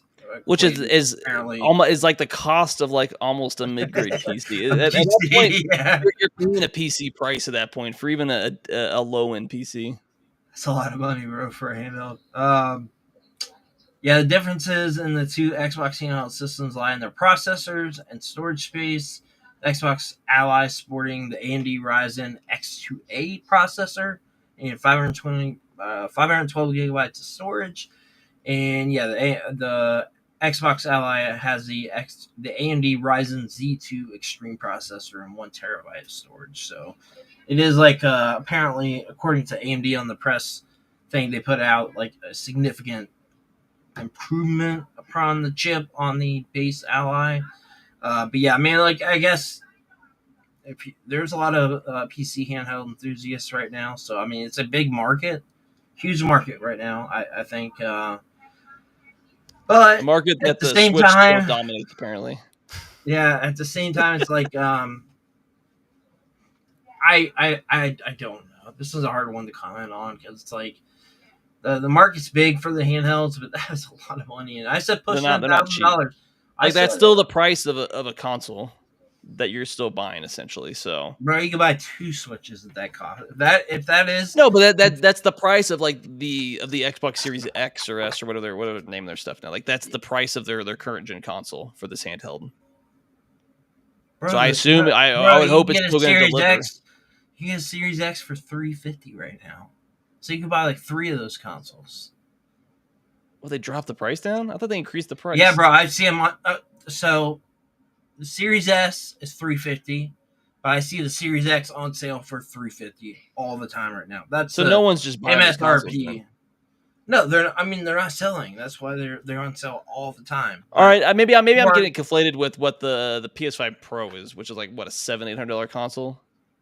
That's $700. Yeah, $700. It's still ridiculously expensive, and it's this handheld's the same price. And you're like, is this gonna still deliver the same quality? I mean, it's that this 1080p massive handheld. console is. I mean, not quite. You know, if you put the specs there, no, not necessarily. Yeah, But I'm for just a saying, handheld, I want it's. to know how much battery life is in this guy, because the Switch 2, I'd like, be surprised if it's got more than 4 hours, to be honest. oh, 4 hours, that's pushing it, dude. I think 2 hours max. Well, a Max part of on it the is going to be dependent on like how much can you modify the graphical fidelity and stuff like that. Because Yeah, if you got this, if you you're crank on down the this full performance, you'll get better. specs. If you're You're on not the going to get full a lot of specs of battery out of it. 1 hour max. I would assume it's That's going to be what more than that for the handheld, but like you're probably not getting more than 4 hours out of this thing. I think at minimum settings, getting 4 hours is pushing it like by 2 hours. Well, for a handheld, 2 hours just isn't enough battery life for a handheld. It's not, but the Switch 2 is only around 2 hours of battery life as well. I mean, and you're talking like, is this the ROG Ally X is not gonna? Do you think it has DLSS or any of that AI technology? I assume it will have it. That's it makes sense not to, because you have to overcompensate for the limited hardware you can shove in this thing. Maybe it does. We'll see. I don't know. I mean, Series How X, hot will it Series S, get? yeah. Yeah, how hot will this thing get in handheld mode at like max graphics? Oh God, yeah. I don't know, bro. I don't know. It's gonna be. Welcome everybody. Beefy, I'm gonna be beefy playing Cyberpunk while I cook bacon on my ROG Ally. It's gonna be pushing it as far as heat or any of that stuff goes. For Yeah. sure, like it's obviously gonna be currently the best, the Best handheld with on the market as far as performance and all that stuff goes, is clearly. You'd expect it with how new it is, and it's got better hardware. And the cost of this thing, you're at the $1,000 price point, which the like that's the problem is it's $39. The problem is it's such a hard sale at like $900. I'm like, how many of those are you really gonna sell? It is a very hard sell at that. That's a very hard sell, because you, like you said, you're pushing the cost of a mid-grade PC at that point. Like, it is a hard sell for sure. But we also got I guess we're gonna close out with what was probably our biggest thing for the week, besides the Switch 2 discussion, which was the Xbox Game Showcase. And I guess it's not new. It's almost a week old at this point. Yeah, but I know there's a lot of 6 days overlap. Like yeah. Unfortunately, it happened like a day. But I feel like a lot of this stuff we already kind of knew about. So it was only a handful of stuff that I felt was like this was like a first reveal. Yeah, I mean, like, obviously, I think the biggest thing to come out of this was the handhelds themselves. But besides that, we also had the Outer Worlds 2, which coming out October 29th. Which kind of already knew it was coming at this point. So yeah, we're pretty much about that. But it is coming out this year, and it is already up for pre-order on pretty much everywhere I saw. I pre-ordered on Amazon myself. We got High on Life 2, which was a pretty successful game, I think, at launch. Grounded 2, I was kind of surprised to see that one. I didn't know it was that successful. I played the beta or whatever when it like first came out, and it was fine, but I don't remember much for the game, or much from the game. Got Ninja Gaiden 4 coming out October 21st this year. The one good thing I will say about this showcase, speaking of everything so far, is everything's supposed to come out this year. Everything I've read so far. It wasn't like the other two where it's like, hey, this is all coming sometime next year. Yeah, including, I didn't even say Final Fantasy 16 coming to Xbox this year. Final Fantasy 7 Remake Integrated coming winter of this year. We got Indiana Jones and the Great Circle, Order of the Giants DLC coming September 4th of this year. Tony Hawk's Pro Skater 3+4, which we knew about already, is coming July 11th of this year. Gears of War Reloaded coming cross-platform, which they announced PS5, all that stuff. August 26th this year. Good news. Outer Scrolls Online Season of the Worm Cult, June 18th. It's like a yearly thing at this point. They always have like a major DLC. That always makes its way into the showcase. June 18th of this year. Fallout 76, Gone Fishing, June 3rd of this year. Sea of Thieves Season 17, Smuggler's Tide, August of this year. A lot of DLC or just continuing content. Yeah. Age of Mythology Retold, Heavenly Spear DLC, fall this year. Chronos, The New Dawn, which is a new game, fall of this year. Series X, PS5, PC on that one. Games confirmed for 2026. We got Resistance Plague Tale Legacy. Just know it's coming out 2026. The Blood of Dawnwalker, which I thought was a pretty cool looking one. It seemed interesting. Yeah, that one definitely stood out to me. Beast of Reincarnation. It's a post-apocalyptic Japan action RPG from Game Freak. That's obviously stood out to me because it is Game Freak. I absolutely have to check that one out. I gotta say, I am kind of excited about that game. Because it looks like something completely different from what they had done in the past. Totally different. I mean, because like the other stuff they did was like small spin-off 3DS stuff and DS stuff. You look at a game for like you couldn't like you look at Scarlet and Violet. I'm like, you're gonna make this game and Scarlet and Violet perform like crap. Like what is going on with Game Freak? I saw a lot of memes about that. It's like, holy crap! Like, or is this a situation like stuff? Is this a situation we talked about where this like there's like no Pokemon has to come out in this timeline, so these games are. It makes you wonder. It really makes. Or a game like this may have more time on it, so there's more time for them to properly develop it. What I wonder is this game good though? You know what I mean? They put out spin-off stuff that I really like. Drill Dozer. They put out that 3DS jockey whatever jockey game. I like that too. I got that digital on 3DS when it came out just because of the studio. And like they put out other cool stuff. So I'm curious to see what they could do in like the realism this might be world. Yeah, this might be my first Game Freak game I've got on PC. Yeah, I mean I for sure want to play it on PC. I want to check out the best that I can. We got Super Meat Boy 3D, which I thought was also a pretty cool one because I'm a fan of the series. We got also Aphelion. There Are No Ghosts at the Grand, which is a musical horror game with a talking cat. Mr. Bones the Bastard, coming to Game Pass 2026. We got Moo Dang, Two Hearts. I thought this one looked kind of cool too. Set in Korea during unification. Stealth shooter. We'll see. Planet of Lana 2, Children of the Leaf. Expands upon original game size and story. Day 1 Game Pass. Invincible versus, obviously you're not going to care about this one, but it is a new fighting game from Arc System Works.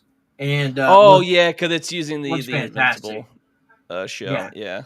Looks fantastic to me. Oh my gosh. Next one also stood out to me. I haven't watched an anime yet, but I've been recommended by a few people. Solo Leveling, Arise Overdrive. Looks pretty cool.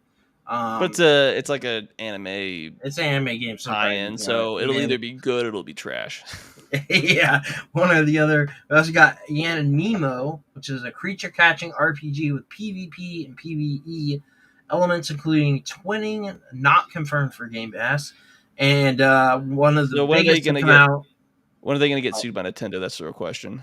That's a fair question. And one of the biggest to come out of this, which we had gotten the rumor about right before, was Persona 4 Revival. It's probably like arguably one of the biggest announcements here. Yeah, I'm very excited for that game. I can't wait to revisit Persona 4. Looks fantastic. So that was everything from the Xbox Showcase. Obviously, I have a bigger and longer podcast this week. Bigger than expected because the first hour, we just kind of rambled. I thought something like, are we gonna even make 2 hours? And just because we went off the rails, you said an hour and a half. It's like so when I saw like I could see this going by pretty quick, and then we went off the rails on a few things. We really did, but that's all right. I mean, we do that every now and then. But we appreciate everybody watching this week. That checked out the podcast live, and anybody that listens to the audio, thank you so much. Give us a follow, subscribe, like, whatever on any platform you're on for the podcast. Definitely would appreciate it. And Mark, any closing bits? No, should be good. Obviously next time we're on, we'll have a lot to talk about because it'll be 2 weeks. Yeah. Next week, unfortunately, no show. Blaming on my sister's wedding stuff going on, so I had to break the news to Mark today. It's like no show next week. Like, hey, you remind me beforehand, and then it's like, oh yeah, I gotta get that in the podcast somehow. Yeah, I know, I forgot about it. So we appreciate everybody watching, listening, all that stuff, and we'll